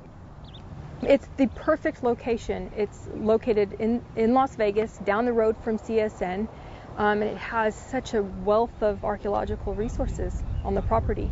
What's unique about this field school is everything's local, and we have everything on hand that we would need to run a successful excavation, let alone a field school. All the resources that we need to run an excavation are right here on the Springs Preserve location. UNLV students have previously worked on Springs Preserve surveys on site and with our collections of ceramics and obsidian projectile tips, but this field school went much deeper.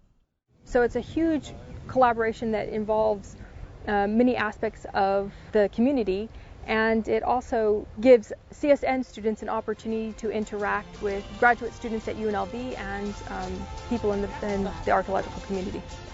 An opportunity that allowed students to get more hands-on experience, see if the career is a good fit, make professional connections, and contribute to the preservation of the history of the Las Vegas Valley. And while they helped to uncover our past, these archaeological students were also building their futures. It may be a desert out there, but it only takes a few minutes of monsoonal rainfall on this barren soil to turn our dry stream beds and drainages into a deadly, raging torrent of water. Experience the power of this event from the safety of a raised platform in our flash flood exhibit inside the Origin Museum. This popular exhibit begins by simulating a peaceful educational foray into the desert. Then suddenly, more than 5,000 gallons of recycled water rushes through a simulated canyon, crashing around and below your feet. Both exhilarating and educational, the flash flood exhibit will leave you with an appreciation for the awesome power of desert flash floods and their impact, so you can be prepared when one hits. The show runs multiple times daily in the Origin Museum and is free with regular admission. It's unfortunate that native wildlife is often pushed to the outskirts of big cities like Las Vegas. But with 4 easy-to-add elements in your yard, you can roll out the welcome mat for wildlife and maybe lower your pest control bill in the process.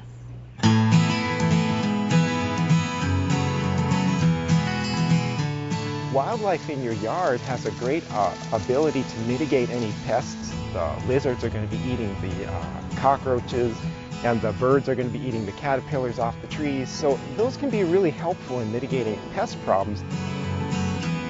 So how do you invite these beneficial animals and insects into your yard? It only takes shelter, food, water, and a place to raise young. If your yard is home to a bird bath, congratulations! You already have water covered. And wildlife of all kinds like to sip from the drip irrigation system emitters poking out of the ground. You may even have a water source you didn't realize. There are a lot of plants that produce berries, and as well as insects are rich in water. So if you've got lizards eating insects, they don't need a supplemental water source, and some of the birds can eat berries and they don't need a supplemental water source from that as well. As for food, shelter, and places to raise young, Mother Nature is the source to look to. Well, native plants are really important because those are the kind of plants that the natural wildlife is using on a regular basis for food or for shelters. Some great native plants you can use include the desert willow, a tree that feeds hungry pollinators as it blooms throughout the warm season. Then there's the creosote bush, which shelters many animals and needs almost no water. And if you love butterflies, salt bushes are known for hosting butterflies in their larval state. Other plants like native mesquite and palo verde trees provide light shade, are good for cooling down your yard, and still allow space for smaller bushes and shrubs to grow in, like lantana and ground cover. But let's not leave out some of our more iconic desert plants. Some of the most overlooked sheltering plants are plants that are spiny with really nasty thorns or cactus spines on them. People want to shy away from them in their yard, but it's great for wildlife. Birds love to nest in trees with spines like the catclaw acacia, or even into cactuses with those great big spines. And the lizards run around those plants like there's no problem at all hiding from predators. So those are some great plants to keep in your yard. Don't have a green thumb? Don't worry, a simple solution to hosting native wildlife is stacking boulders on top of one another. They don't have to be big either. Bowling ball size or grapefruit size rocks stacked together can create lots of little spaces for lizards to hide into and create shelter for them. Lizards like the spiny lizard, side blotch lizard, fence lizard, and even geckos are welcome additions to yards due to their habit of eating many of the bugs we consider pests. Speaking of pests, it's important to be careful when using pesticides. There's a lot of systemic pesticides that people will put down to kill agave weevils or to kill, borers in trees that are soil-based. And you have to be careful with stuff like that because when you use a pesticide in your yard, the roots from some of the flowering plants may get into that area where you've applied. Bees may be the first pollinators you think about when you hear that word, but butterflies and hummingbirds also visit flowers to eat nectar and help spread the pollen directly to other plants that need it. If you have flowers in your yard, you will have honeybees and native bees, and you will be feeding all of our pollinators. Butterflies like a buffet of lantana, blue mist flowers, and aster plants. Milkweeds give them a nursery that houses their eggs and then feeds the young caterpillars that eventually hatch. And it's also important to keep in mind if you've got caterpillars crawling all over your plants, that's important. That's the next stage of the butterflies. You don't want to pull them off and you don't want to kill them. Butterflies like clusters of flowers they can walk across to gather nectar. Hummingbirds, on the other hand, love red and orange tubular flowers. They'll even stick around during the winter as long as there's a nectar source available, such as rosemary, bush germander, anisacanthus, and Mexican fire. Coral fountain plants and tacomas also help hummingbirds out during that time of year. Designing a wildlife habitat in your yard, it's nice to have an open area where birds and butterflies can easily fly in and out of. That's maybe full sun for some of the real flowery plants that you want to provide. So a nice open area in the center for a vegetable garden, flowers, maybe a patio is a good idea. Surround this with shade trees and you can have a yard that's a welcoming place for people, plants, and wildlife. The thing to keep in mind is in Las Vegas, you can't just use the same plant material that you used in other parts of the country, back east or in coastal California. You have to find the plants that work really well in Las Vegas. And if you do that, your maintenance will be much lower, your plants will be healthier, and you'll have a much better job attracting the wildlife that is local. Need help building your wildlife habitat at home? Gardening classes are always offered at the Springs Preserve, where you'll find a robust gardening community to learn from and a zoology staff ready to answer questions about any mystery lizards or critters who come to call. Before you know it, you'll be hosting your own beautiful home habitat for wildlife. In a city that has cornered the market on staging stellar events, we think the Springs Preserve really distinguishes itself as a place to party and meet while taking in the beauty of this natural and cultural landscape. We provide some of the most unique and creative spaces for hosting any type of gathering, from weddings to corporate meetings. Begin planning your own event by visiting springspreserve.org to fill out our venue rental request form, or call us at 702-822-8779. It's a pretty well-kept secret that you won't find many non-stick pans in a professional kitchen. Today, Chef Cicely shows us why chefs prefer to let food stick to their pans during cooking. And she uses this technique to create a rich, savory flavor in her version of chicken scarpariello.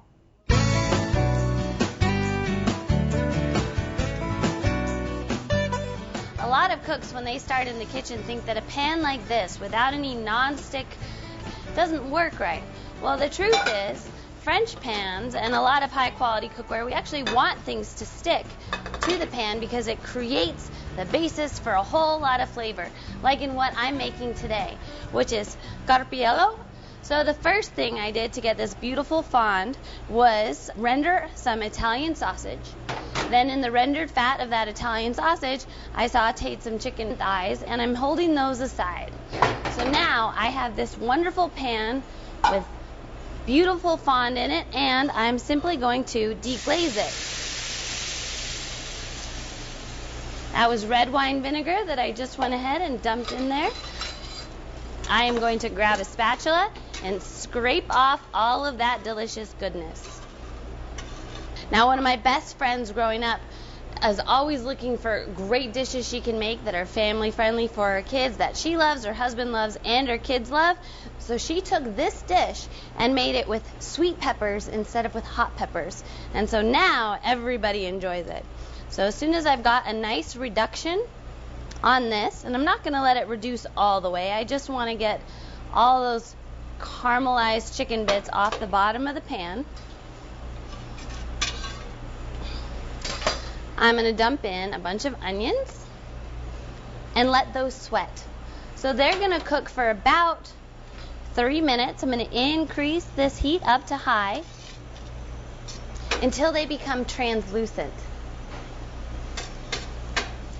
So it's been about 2 minutes or so, and I'm just going to season. Just add a little bit of salt and pepper. Those onions are looking nice and translucent, or getting there. It's going to cook for a little bit more. Next step is to add some garlic. The garlic doesn't go in too long by itself. It's cut up much smaller. It just goes in until it's aromatic, fragrant, which means I can smell it cooking off of the pan. The next item that goes in is some mushrooms. Not always incorporated into this dish traditionally, but, well, I just love mushrooms, so they're going in.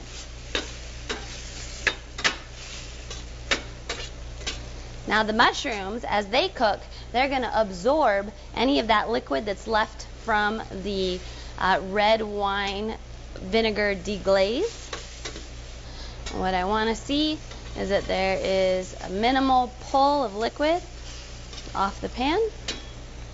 As soon as I get that, in goes the superstars of this dish, rosemary, which is a resinous herb. I want to get them into the dish early so that all their oil and beautiful flavors cook off. And peppers. Using bell peppers for that sweet flavor instead of spicy, but this could be done with jalapenos, Anaheim, even spicy bottle peppers, you name it. And then as those peppers get soft, I'll season this dish again. A little bit of salt, a little bit of pepper, building in the ingredients and the flavors as we go. And then as I get toward the end of this dish's time on the stovetop, I'm going to re-add in that rendered sausage.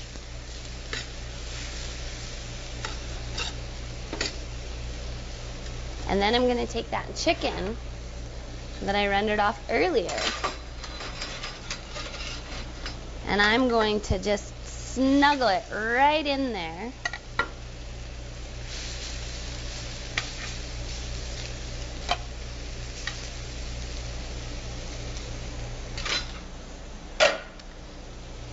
And last but not least, I'm going to add a little bit of white wine. The white wine alcohol is going to cook off as this dish is going.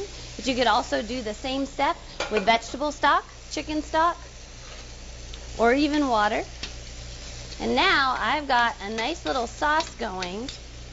This dish comes off the stovetop and goes right into the oven for about 10 minutes to finish at 325 degrees. And 8 minutes later, I have scarpariello. And this dish is normally served with roasted fingerling potatoes. And it is just fantastic. You scoop off the chicken thigh and you bury it in sauteed peppers, onions, mushrooms. And you always make sure to get plenty of this very delicious sauce. And instead of bread or a pasta being the starch, to soak up all of that flavor, it is indeed the potatoes.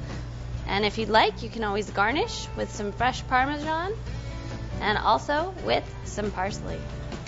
And there you have it, folks. My name is Chef Cicely Smith, and I'm here at the Divine Cafe at the Springs Preserve. I hope to see you here. Need your weekend to get here quicker? Then join us for happy hour at the Divine Cafe.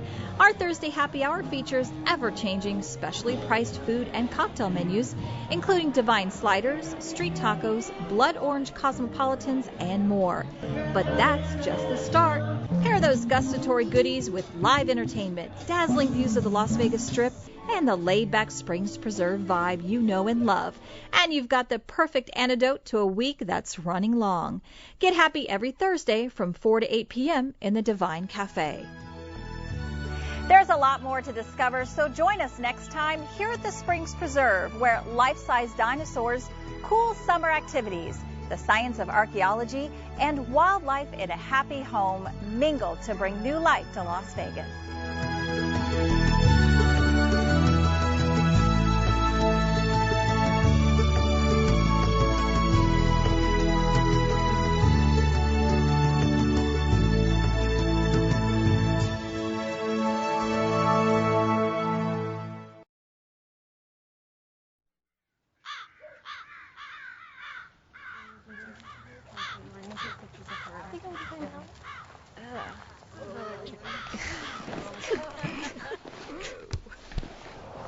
What do you guys want to do? I don't know. What do you want to do? I don't know. What do you want to do?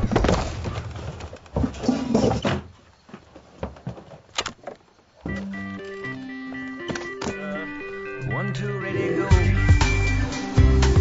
Gonna pull the stops, gonna make it go. Drop down, gagged and bound, just sitting down and getting nowhere. You're living on a wing and a prayer.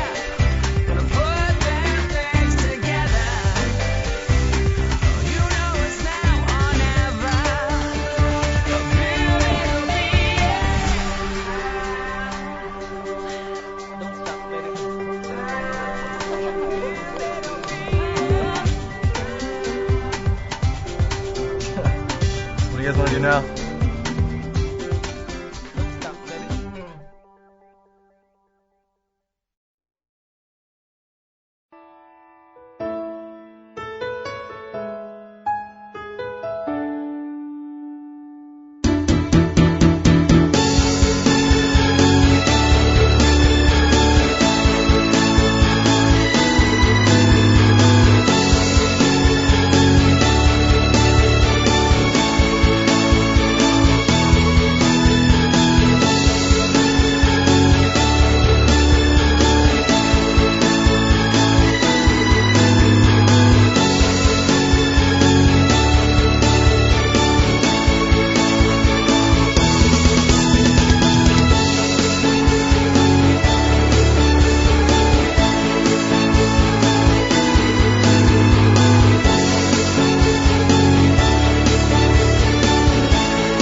Water use spikes in the summer. Be water smart to avoid a water waste fine.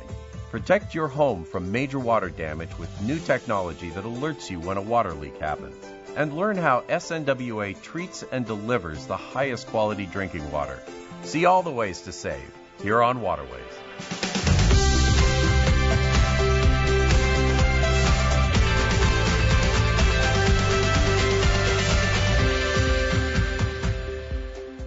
As Southern Nevada continues to weather a record drought, it's vital that we all do our part to conserve water. Preventing water waste and reporting it when you see it can help our community reach its conservation goals.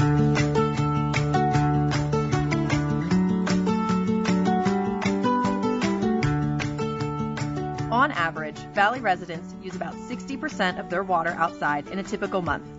That number could be even higher in the scorching summer months. Landscape watering can lead to water waste with overwatering or irrigation issues. Reducing outdoor water use is critical to conserving water and extending our limited water supply. While watering restrictions and ordinances vary by member agencies, water waste is broadly defined as water that flows or sprays off your property. Common violations that may result in a water waste fine include watering outside of assigned watering days and violating time of day restrictions. Landscape watering is prohibited between 11 a.m. and 7 p.m. from May 1st to August 31st. Watering on Sunday is never permitted. Since time of day restrictions prohibit watering from 11 to 7 from May through August, when does the SNWA recommend watering for maximum results and water efficiency? The best time to water your landscape is early morning, at sunrise or just before sunrise. During that period of time, the temperatures are a lot cooler, the sun has not come out, and so you're going to lose a lot less water through evaporation. So watering from 11 a.m. to 7 p.m. is prohibited. Because it is the hottest part of the day, you're going to lose so much water from evaporation. Most water waste is caused by inefficient or improper landscape irrigation, and often customers are unaware they're wasting water until it's reported or they receive a warning from their water provider.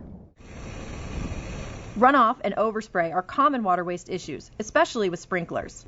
It might be tempting to water longer in the summer, but this can cause water to spray or flow off your property, and that's considered water waste. One way to eliminate runoff and overspray is to remove problem lawn areas. Consider replacing grass on sloped, narrow, or curved areas with water-smart plants watered by efficient drip irrigation systems. Doing so will save water and enhance your curb appeal.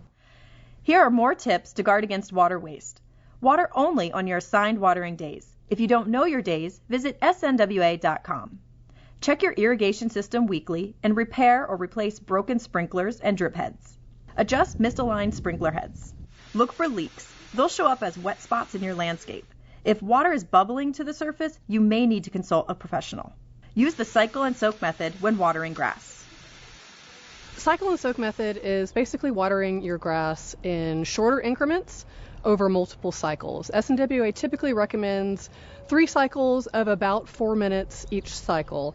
What it allows is it allows the water to get down into the root system for the soil to absorb the water so that your grass can actually utilize the water before being lost to evaporation or runoff. So what about watering with drip?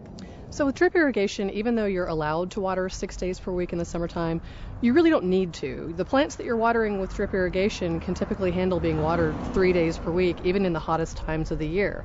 So watering more than your plants need is just really a wasteful use of water. If you see water waste, report it immediately to your water provider. Changing customers' practices, not penalizing them, is the ultimate goal, and no one is exempt from a water waste investigation.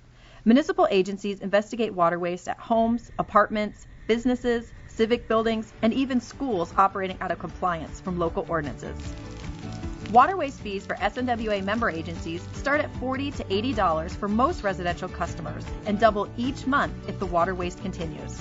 Properties with larger meters pay significantly more for wasting water. These charges appear on your water bill. Be on the lookout for water waste and help our community conserve water by reporting it if you see it. For specific information on water waste enforcement or ordinances in your community, visit snwa.com or contact your water provider directly. Swimming pools are almost a necessity during Las Vegas summers, but they could waste water if they're not managed properly. Pools can lose up to 4 inches of water a week to evaporation in the summertime. Using a pool cover regularly could save homeowners about 9,500 gallons a year or more. Pool covers also conserve energy and protect swimming pools from collecting dirt and debris. The SNWA will help you purchase a pool cover with an instant rebate. Visit snwa.com for program details. The SNWA partnered with Las Vegas's hometown hockey team, the Golden Knights, to remind residents of their watering schedules. You know right-wing player Ryan Reeves as the enforcer on the ice, but in our new TV commercials, Reeves is helping to enforce mandatory watering restrictions.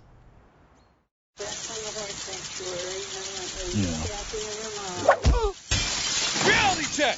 Vegas is enforcing water waste big time. No watering on Sundays, or between 11 a.m. and 7 p.m.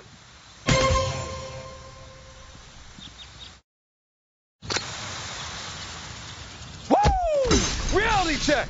There are big fines if you don't change your watering clock. Good to know. Just a friendly reminder. Ryan Reeves style.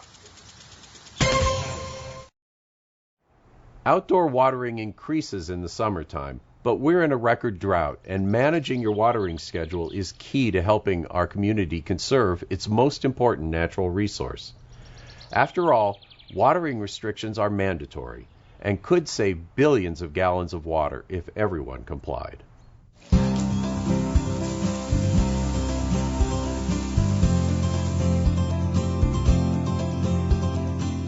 The majority of our community's water use occurs outdoors, especially in the summertime when residents ramp up their landscape watering. It's really important to monitor your landscape and only add water as needed. Otherwise, it's just a waste of our resources.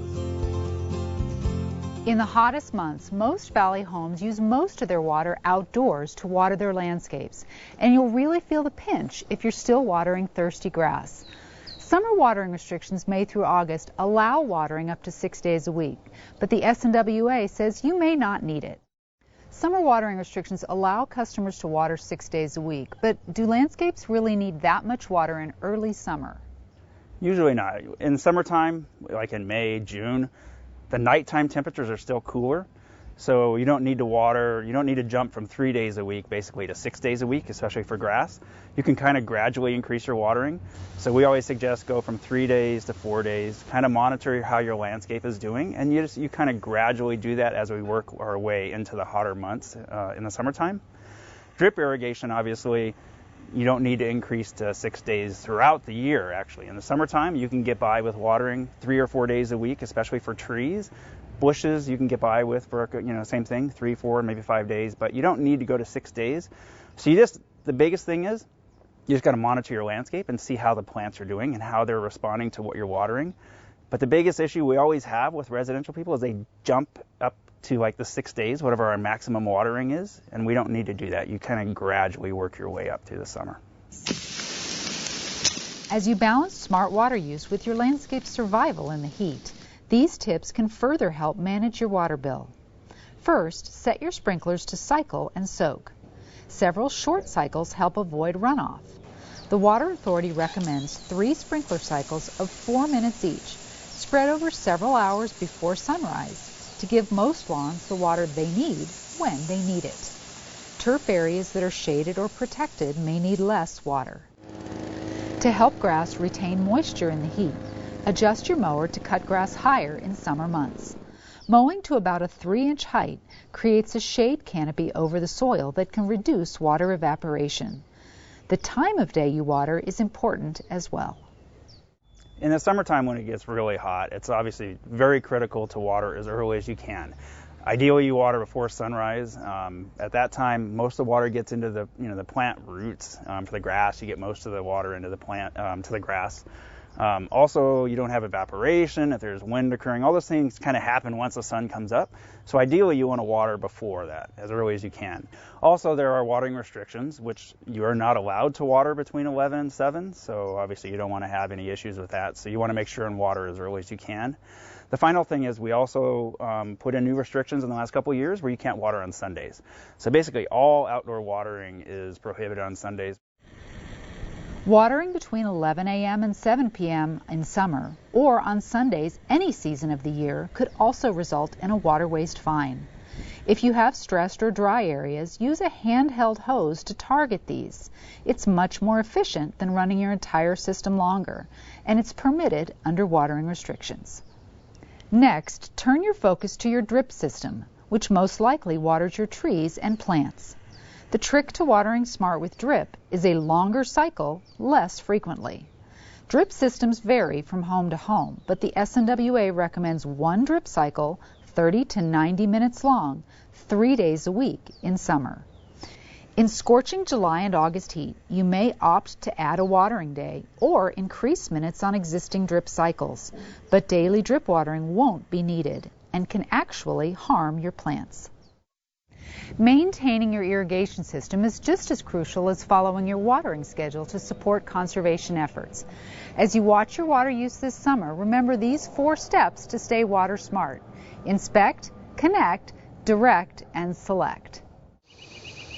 First, inspect your hard-working irrigation system. Since sprinkler malfunctions are a common source of water waste, check your sprinklers weekly in the summer. Briefly turn on each watering station and look for broken or misaligned heads. Check drip systems as well, looking for broken or clogged emitters and cracked or broken tubing. Exposed drip tubing is especially vulnerable in the harsh summer sun, so bury lines or cover them with mulch. Next, examine points where sprinkler heads connect to pipes and hoses and ensure you have no leaks. If water is pooling in your landscape or you have suspiciously mushy or wet areas, you could have an underground leak in your irrigation system. According to the Environmental Protection Agency, a leak as small as a ballpoint pen can waste about 6,300 gallons of water per month. Last, select an irrigation controller with smarter technology. Today's smart controllers take the guesswork out of scheduling. They use weather data to control your watering schedule and shut off your system when it rains. You can still view and control the entire system from your phone or tablet. Look for a smart controller rebate on snwa.com.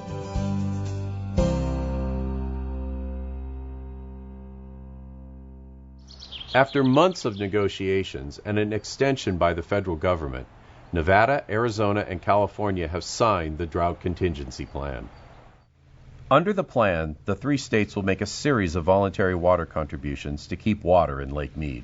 The contributions are designed to slow Lake Mead's decline and reduce the potential of the lake dropping to critical operating elevations.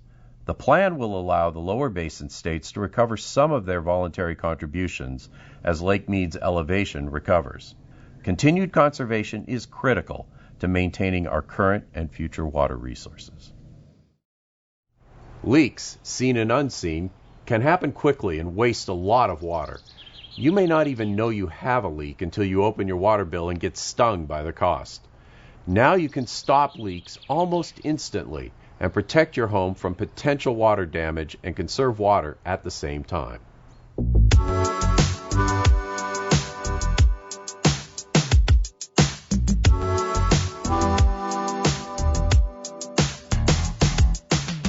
Most of us have been there at one time or another. A failing water heater, a burst pipe, a broken washing machine hose, or a ghost flushing toilet. If you're lucky, you found and fixed the leak before it caused substantial water damage. But oftentimes, leaks happen when least expected, and repairing water damage caused by leaks can cost thousands of dollars for a typical homeowner. Thanks to new technology, you can now prevent or mitigate water damage to your home using a smart leak detector. Smart leak detectors have built-in sensors that monitor real-time water usage, detect leaks quickly, and notify you on your smartphone. Some leak detectors can monitor use from outside of the pipe. These are the most affordable and easiest to install, but they lack some of the capabilities of products integrated into your plumbing system. Devices that integrate into your plumbing are more complicated to install, but they have the advantage of allowing you to turn off your water remotely if you have a leak, which could be valuable if you're away from home. Whichever device you choose, all smart leak detectors connect to your home's Wi-Fi. The data and alerts are sent directly to your smartphone, letting you know of a leak event no matter where you are. Doug, leak detectors vary in functions and capabilities, but the common feature is they alert you to a potential leak immediately. How beneficial is this technology? Oh, it's extremely beneficial. I think, obviously people may know if they have a very large leak, they may get a large bill. But in many cases, they may not be aware at all that they've got a leak going on. And in some cases, it can add up to thousands and thousands of gallons over the course of a year, and that really matters. To give you an example, Jason, I put one of these devices on my own home, and I monitor my water use very closely. I discovered a leak that was about 19 gallons per day, which is literally just drops almost. And that was 7,000 gallons per year. So these devices and their sensitivity can sometimes pick up leaks that simply looking at the meter face or reading your bill would not ordinarily notice. Not every home has a leak, but the Water Research Foundation estimates that nationally, 12% of all water delivered to homes is lost to leaks. In the Las Vegas Valley, that could be as much as 9 billion gallons. According to insurance statistics, the average claim for a home leak is $6,000. The SNWA wants to help you prevent or mitigate water damage to your home and now offers a rebate for smart leak detectors. Well, we're not completely sure how much water these might be able to save. We think they have a lot of potential, and we want to study that. So to study the devices, we're actually offering a rebate that pays up to 50% of the product cost, up to $200. We want people to install them so we can learn more about the products. Common sources of leaks at home include irrigation leaks, worn toilet flappers, and dripping faucets. The average leaky toilet can waste about 200 gallons a day. That's 73 gallons of water a year. A leaky faucet can waste more than 3,000 gallons a year, the amount of water needed to take more than 180 showers. Finding and fixing leaks inside and outside your home can save valuable water and money all year long. With leak detectors, tracking down leaks, even the dreaded hidden ones, has never been easier. So what about the underground leaks, or ones that you can't see? Well, those are the ones you should worry about the most. So a dripping faucet or a leaking toilet are easy fixes, and people are usually aware that they're going on. What you really need to worry about are those hundreds of feet of plumbing in your home that you may not see. It's behind a wall, it's in a ceiling, or it's under the slab. And in fact, the Insurance Institute found that a significant number of leaks actually occur beneath the slabs of our homes. Those are going to be completely unseen. So keep in mind, the devices that install in your plumbing system can only see leaks on the more of your plumbing system that can be captured by the device. The closer to the front end you can put it, the more of those leaks you might be able to detect. There are some devices that actually install right in tandem with your city water meter. And those devices would be able to register anything that was passing through the city water meter, which is usually located at the street. To receive the Smart Leak Detector rebate coupon through the Water Authority, applicants must agree to participate in a research study. By learning more about the effectiveness of these devices, the SNWA will be leading the way for other utilities to offer similar rebates.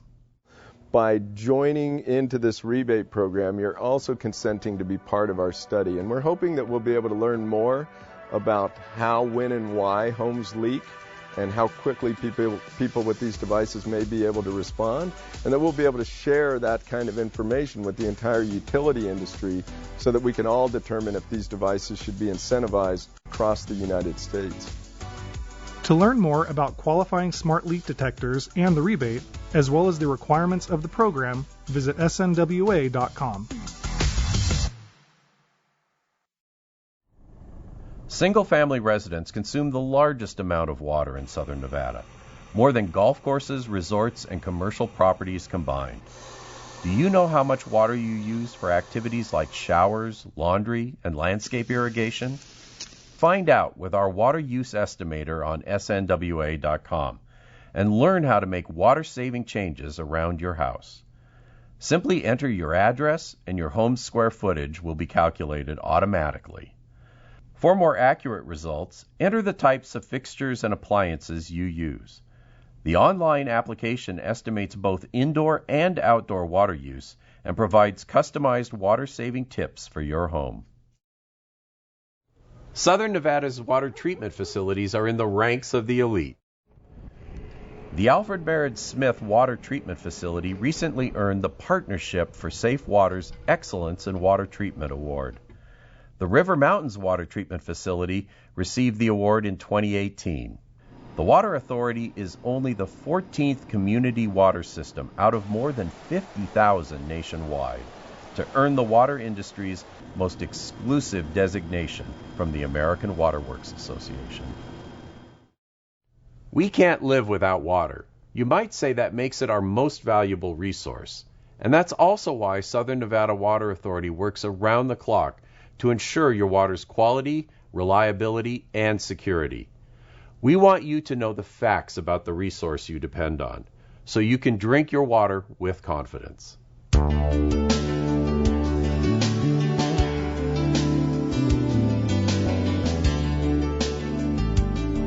Staying hydrated isn't just important in the desert. Nationwide, Americans quench their thirst with more than 1 billion glasses of tap water daily. Ensuring high-quality drinking water requires SNWA to coordinate with state and federal agencies and maintain compliance with the U.S. Environmental Protection Agency's Safe Drinking Water Act. The Act sets strict drinking water standards for 300 million Americans served by community water systems. Here at home, Southern Nevada's tap water meets or surpasses all state and federal drinking water standards. It's easy to get the facts about your water. Simply check your water provider's annual water quality report. The EPA requires water agencies to provide this report to customers every year. Locally, this includes the cities of Henderson, North Las Vegas, Boulder City, as well as the Las Vegas Valley Water District. Much of the water used by local water agencies is treated and delivered by the Southern Nevada Water Authority. Whether your water agency posts its report online or mails it to customers, you can always request a printed copy if you don't have internet access. Reports provide a comprehensive look at treatment and testing, water sources, and how test results measure up to federal and state standards. Water quality is monitored in real time, 24 hours a day, 365 days a year. And in 2018, SNWA scientists conducted more than 295,000 analyses on nearly 55,000 water samples. Scientists in this laboratory monitor for 91 regulated contaminants that either occur naturally or are man-made. The SNWA and other large public water systems also monitor for more than 75 unregulated contaminants. Data from this work helps the EPA direct future public health efforts by tracking and prioritizing emerging contaminants for potential future regulation. Customers often ask about the taste of their tap water. If you don't care for the taste of the natural minerals and chlorine used in water treatment, add a citrus slice or refrigerate your tap water to boost flavor. Keep in mind, taste does not equate to safety. While bottled water may appeal to your taste buds, the EPA notes that more than 25% of bottled water comes from a municipal water supply, just like your tap water. And while water bottled at a plant must only get tested weekly, the Safe Drinking Water Act requires daily testing of your tap water. Beyond testing, water treatment processes are state-of-the-art. The Water Authority treats water with ozone, a powerful disinfectant that kills potentially harmful microscopic organisms that may be present. A multi-stage filtration process follows that. Then, as water leaves the water treatment facilities, chlorine is added to protect it on the way to residents' taps. As water makes its way through thousands of miles of the community's pipelines, Southern Nevadans also benefit from some of the nation's most reliable, efficient, and modern water delivery systems, including instances of water main breaks that are far below the national average. That high reliability benefits water quality too. It really does take an investment in money, in time, and expertise to keep pipelines and systems online and working properly. Here in Southern Nevada, we believe that by taking a proactive approach and investing resources now, we're protecting water quality for years to come. In short, greater water reliability means more consistent water quality. The future is also found in the SNWA's Research and Development Center, one of the nation's top municipal R&D complexes, and one of the few that combines research and water quality testing under the same roof. This synergy creates a collaborative, resource-rich environment that helps the SNWA, and by extension, our community's water providers, stay ahead of the curve and ensure high water quality. To learn more about water quality and to find a link to your provider's water quality report, visit snwa.com.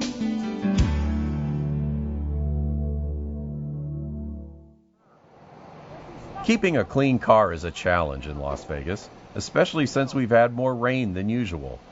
The next time your car needs a bath, take it to a WaterSmart car wash. WaterSmart car washes recycle water on site or send it to a water treatment facility where it's treated and recycled.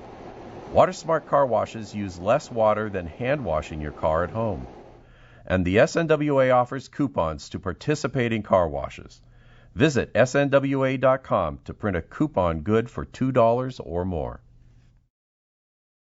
There are more ways to save, so join us next time here on Waterways. If you'd like to share your conservation efforts at home, contact us at Waterways, 1001 South Valley View Boulevard, Las Vegas, Nevada, 89153. Or send us an email through our website at snwa.com. We may feature your story. For more how-to videos and tips to conserve and care for our water, contact us on social media. Thank you for watching. We'll see you again next time, right here on Waterways.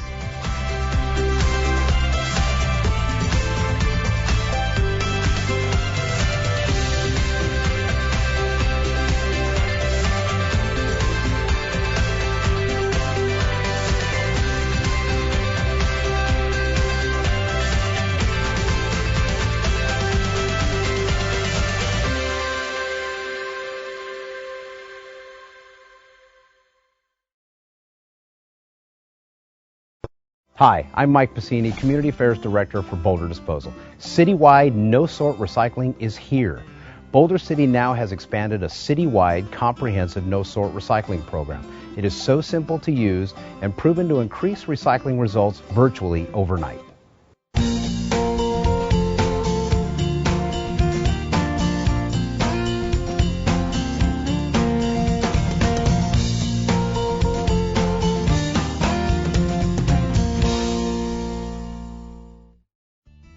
Welcome to the Boulder City Recycling Center, where thousands and thousands of tons of your recyclables are diverted from being buried in our landfill. You can now recycle at home, at work, and at school. The new recycling program is totally easy, so do your part, aim for zero waste. How easy is it, you ask? You throw all your recyclables into one bin and you're done. And it's that simple. Just put your cart at the curb before 6 a.m. every Wednesday to ensure pickup. Recycling is now available for single-family and multifamily residences, including apartments, mobile home parks, and RV parks. The new program includes businesses, schools, and parks too. So no matter where you are in Boulder City, you can do your part. The industry term for no-sort recycling is single stream. In its simplest terms, what used to be multiple streams of recyclables needed to be separated by the homeowner in advance of pickup. The no-sort method combines all the streams, paper, plastic, and glass, into one. All participants need to do is throw all recyclables into one container. And due to technological advances in recovering the materials, nearly all of the waste is effectively recycled. Be sure to review the No Sort Recycling Guide brochure that came with your container to ensure proper material disposal. Recyclable guidelines are also indicated on the container lid.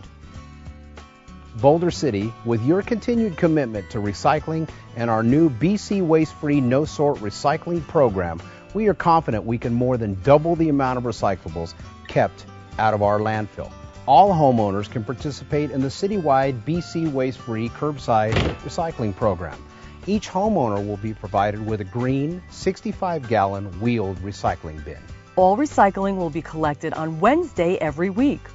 Place all recyclable materials in the green bin and wheel it to the curb. Remember, the green bin should have no food, yard waste, clothing, styrofoam, wax-coated cartons, or cups.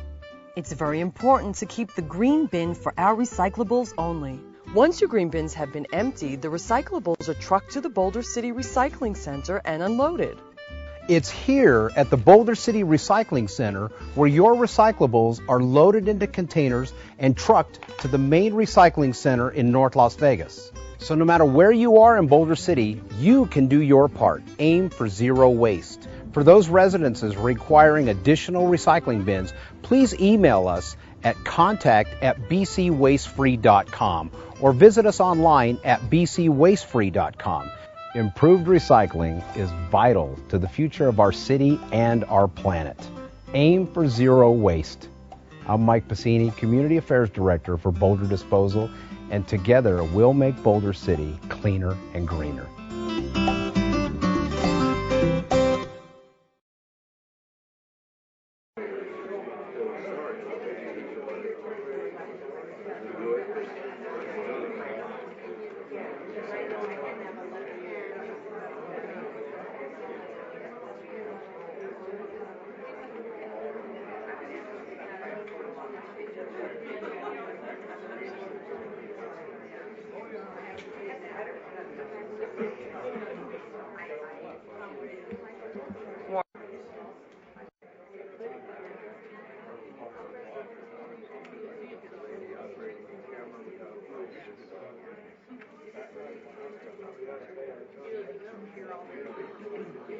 I'm unmuted.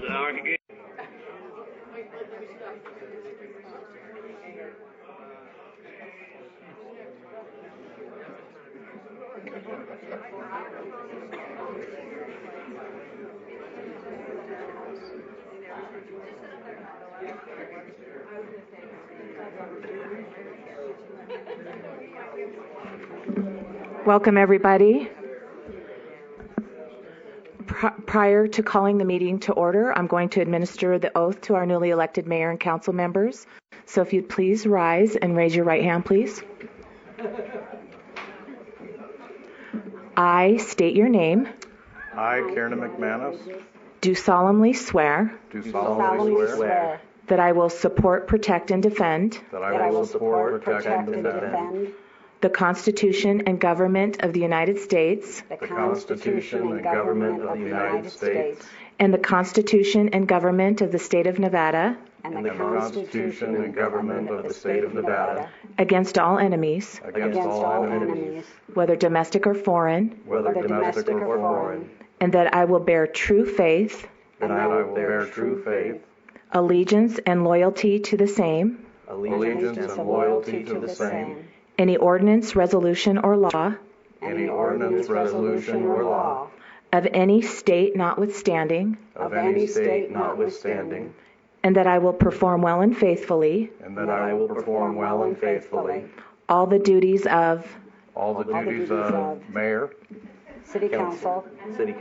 thank you, of Boulder City, Nevada, of Boulder City, Nevada, on which I am about to enter. on which I am about to enter. So help me God. So help me God. Under the pains and penalty of perjury. Under the pains and penalty of perjury. And congratulations and welcome.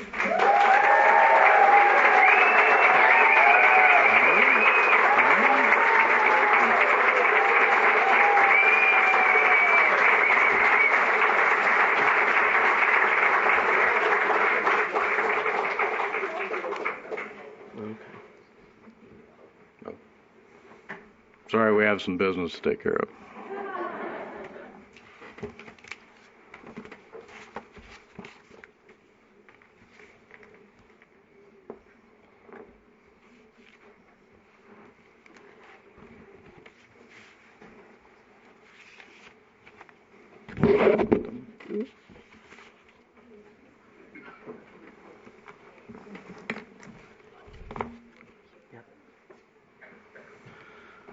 Well, good evening, everybody. Happy to see so many people in attendance here tonight. We'll go ahead and call the meeting to order. We will do the invocation and the Pledge of Allegiance. Pastor Deborah Downs will do the invocation for us. Please rise.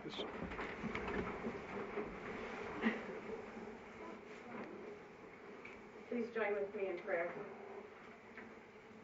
Almighty God, to you belong wisdom and power. Counsel and understanding are yours. You are holy, and you have called us to live lives of holiness. We pray for our newly elected leaders as they step into the positions for which you have set them apart and to which you will hold them accountable. May they be filled with grace as they make decisions that affect the direction of our community. Grant them insight as they attempt to discern all matters in truth and fairness. Give them clarity of vision and purpose. Endow them with your wisdom and understanding to administer their duties in a manner that is right and pleasing in your sight. May the faiths they adhere to provide them with strength to resist any temptation to compromise their values and ethics. Father, your word states that all good gifts are from above. We thank you for all you have given to us and pray that our leaders would exercise responsible stewardship over our many resources. We pray for their health, physically, mentally, emotionally, and spiritually. May they submit every aspect of their lives and character to you, O God. In our discourse this evening, may we be open to the ideas of others and respectful of our differences. Nurture the bonds of our community through your love and compassion. May your eternal wisdom be present in our midst. In Jesus' name we pray. Amen. Amen. I pledge allegiance to the flag of the United States of America and to the republic for which it stands, one nation, under God, indivisible, with liberty and justice for all.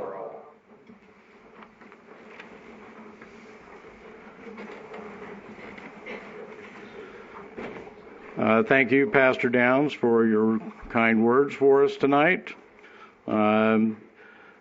The normal process here would be we would proceed to our public comments, but since tonight's induction night for us, I did want to make a couple of comments. One, I want to recognize the service of the previous council members, Mayor Rod Woodbury, Councilwoman Peggy Levitt, and Councilman Rich Schuman. Again, they put their time into the efforts of supporting our city, and so I recognize the work that they did. Also wanted to say it's a privilege for anyone to serve on this council, and we have new members here tonight. I know that none of us won unanimously. That means there were folks that voted for others, but I think the group of people that we have are going to represent our city very well. They have the best interests of our city at heart. I'm certain of that. And again, it's an honor for me. This is my hometown. I certainly look forward to the opportunity of doing some things here in Boulder City where we can concentrate on our residents here. I would like to also mention that the folks that are going to be representing us, I've gotten to know them over the campaign. And again, I think they're going to do an excellent job here, but I also want to give them an opportunity to make any comments they would like to. Would you like to start? I guess I would just like to echo Kieran, Mr. Mayor. Yeah, it really is a tremendous honor. I moved here just about when I was 9, maybe had just turned 10, and I guess never in my wildest dreams did I ever think that I would even want to be here. But here we are. This is a really big honor, a really big privilege, and it means the world to me. And I look to represent each and every one of you to the best of my abilities, and if I ever fail at doing so, I encourage you to let me know. It's, that making this job easier when you guys reach out to us and talk to us. So thank you once again. Thanks, James. I moved to Boulder City to retire. We decided that I was going to simplify my life. So here I sit 7 years later, excitedly and nervously hoping to represent each one of you, whether you voted for me or not. I have had the opportunity to sit with these two in front of the credit union, and I've had the opportunity to talk to more people that I can possibly remember. And it's just an honor and a privilege to get to do this. And I agree, if you want to contact me, I will have a direct bat phone and will answer it personally. I have an email account. I will answer those emails right away. I'm trying to the best of my ability. I text because I want to know what's going on and I want to know what people are thinking. And I want to thank you for electing me onto this council. Thank you.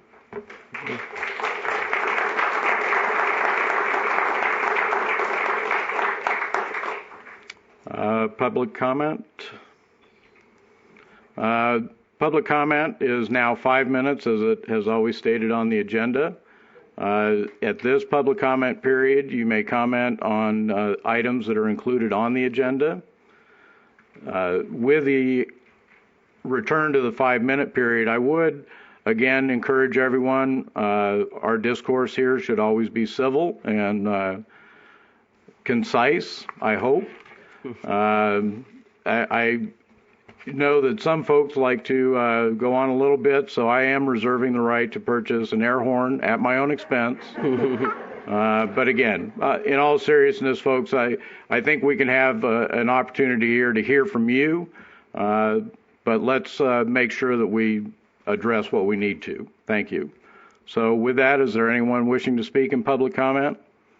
Mr. Ree? Please state your name. 4 items pertaining to the agenda. So my name is George Ree. I'm interested in energy issues. Therefore, I have a comment on agenda item number 4, which is a long-term contract, I think, for hydroelectric power from Salt Lake City, which, as I understand it, is mainly from Glen Canyon Dam. And so I looked at the Boulder City Electric Utility Resource Plan, which said that we were buying about 23 million kilowatt hours a year off that contract, which is at 4 cents per kilowatt hour, which is a number in there. That's close to $1 million. So it's a sort of commitment over 30 years, what's going to be discussed on item 4, of about a $30 million commitment. When Mr. Dwyer made his presentation, I said, well, what if they don't deliver the energy? Because, as you know, I'm concerned about climate change. Today in the RJ it says there's a 40% chance of Meade being at 1050 by less than 40%, but of that order by 2023 from the Bureau of Reclamation. So I said, what if they don't deliver the energy? And Mr. Dwyer said, well, we still have to pay. And so I've tried to read the contract. I'm not a contract person. That's in the agenda. And I think that's worthy of discussion before we sign this, is what happens if they don't, we have to hold up our share of the bargain. What happens if they don't hold up their share? Thank you.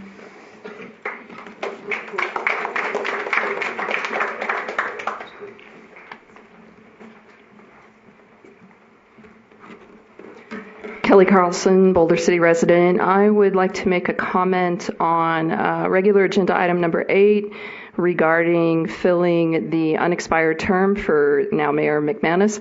My request on that would be that you do hold the special election. I feel that all of the residents should have the opportunity to make their voice and their vote heard on that selection for our next council member, because it is going to be another 2-year term. Thank you. Mrs. Barnett?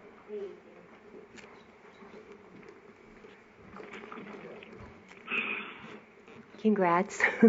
I wasn't going to get up, but after our last speaker, I thought I would.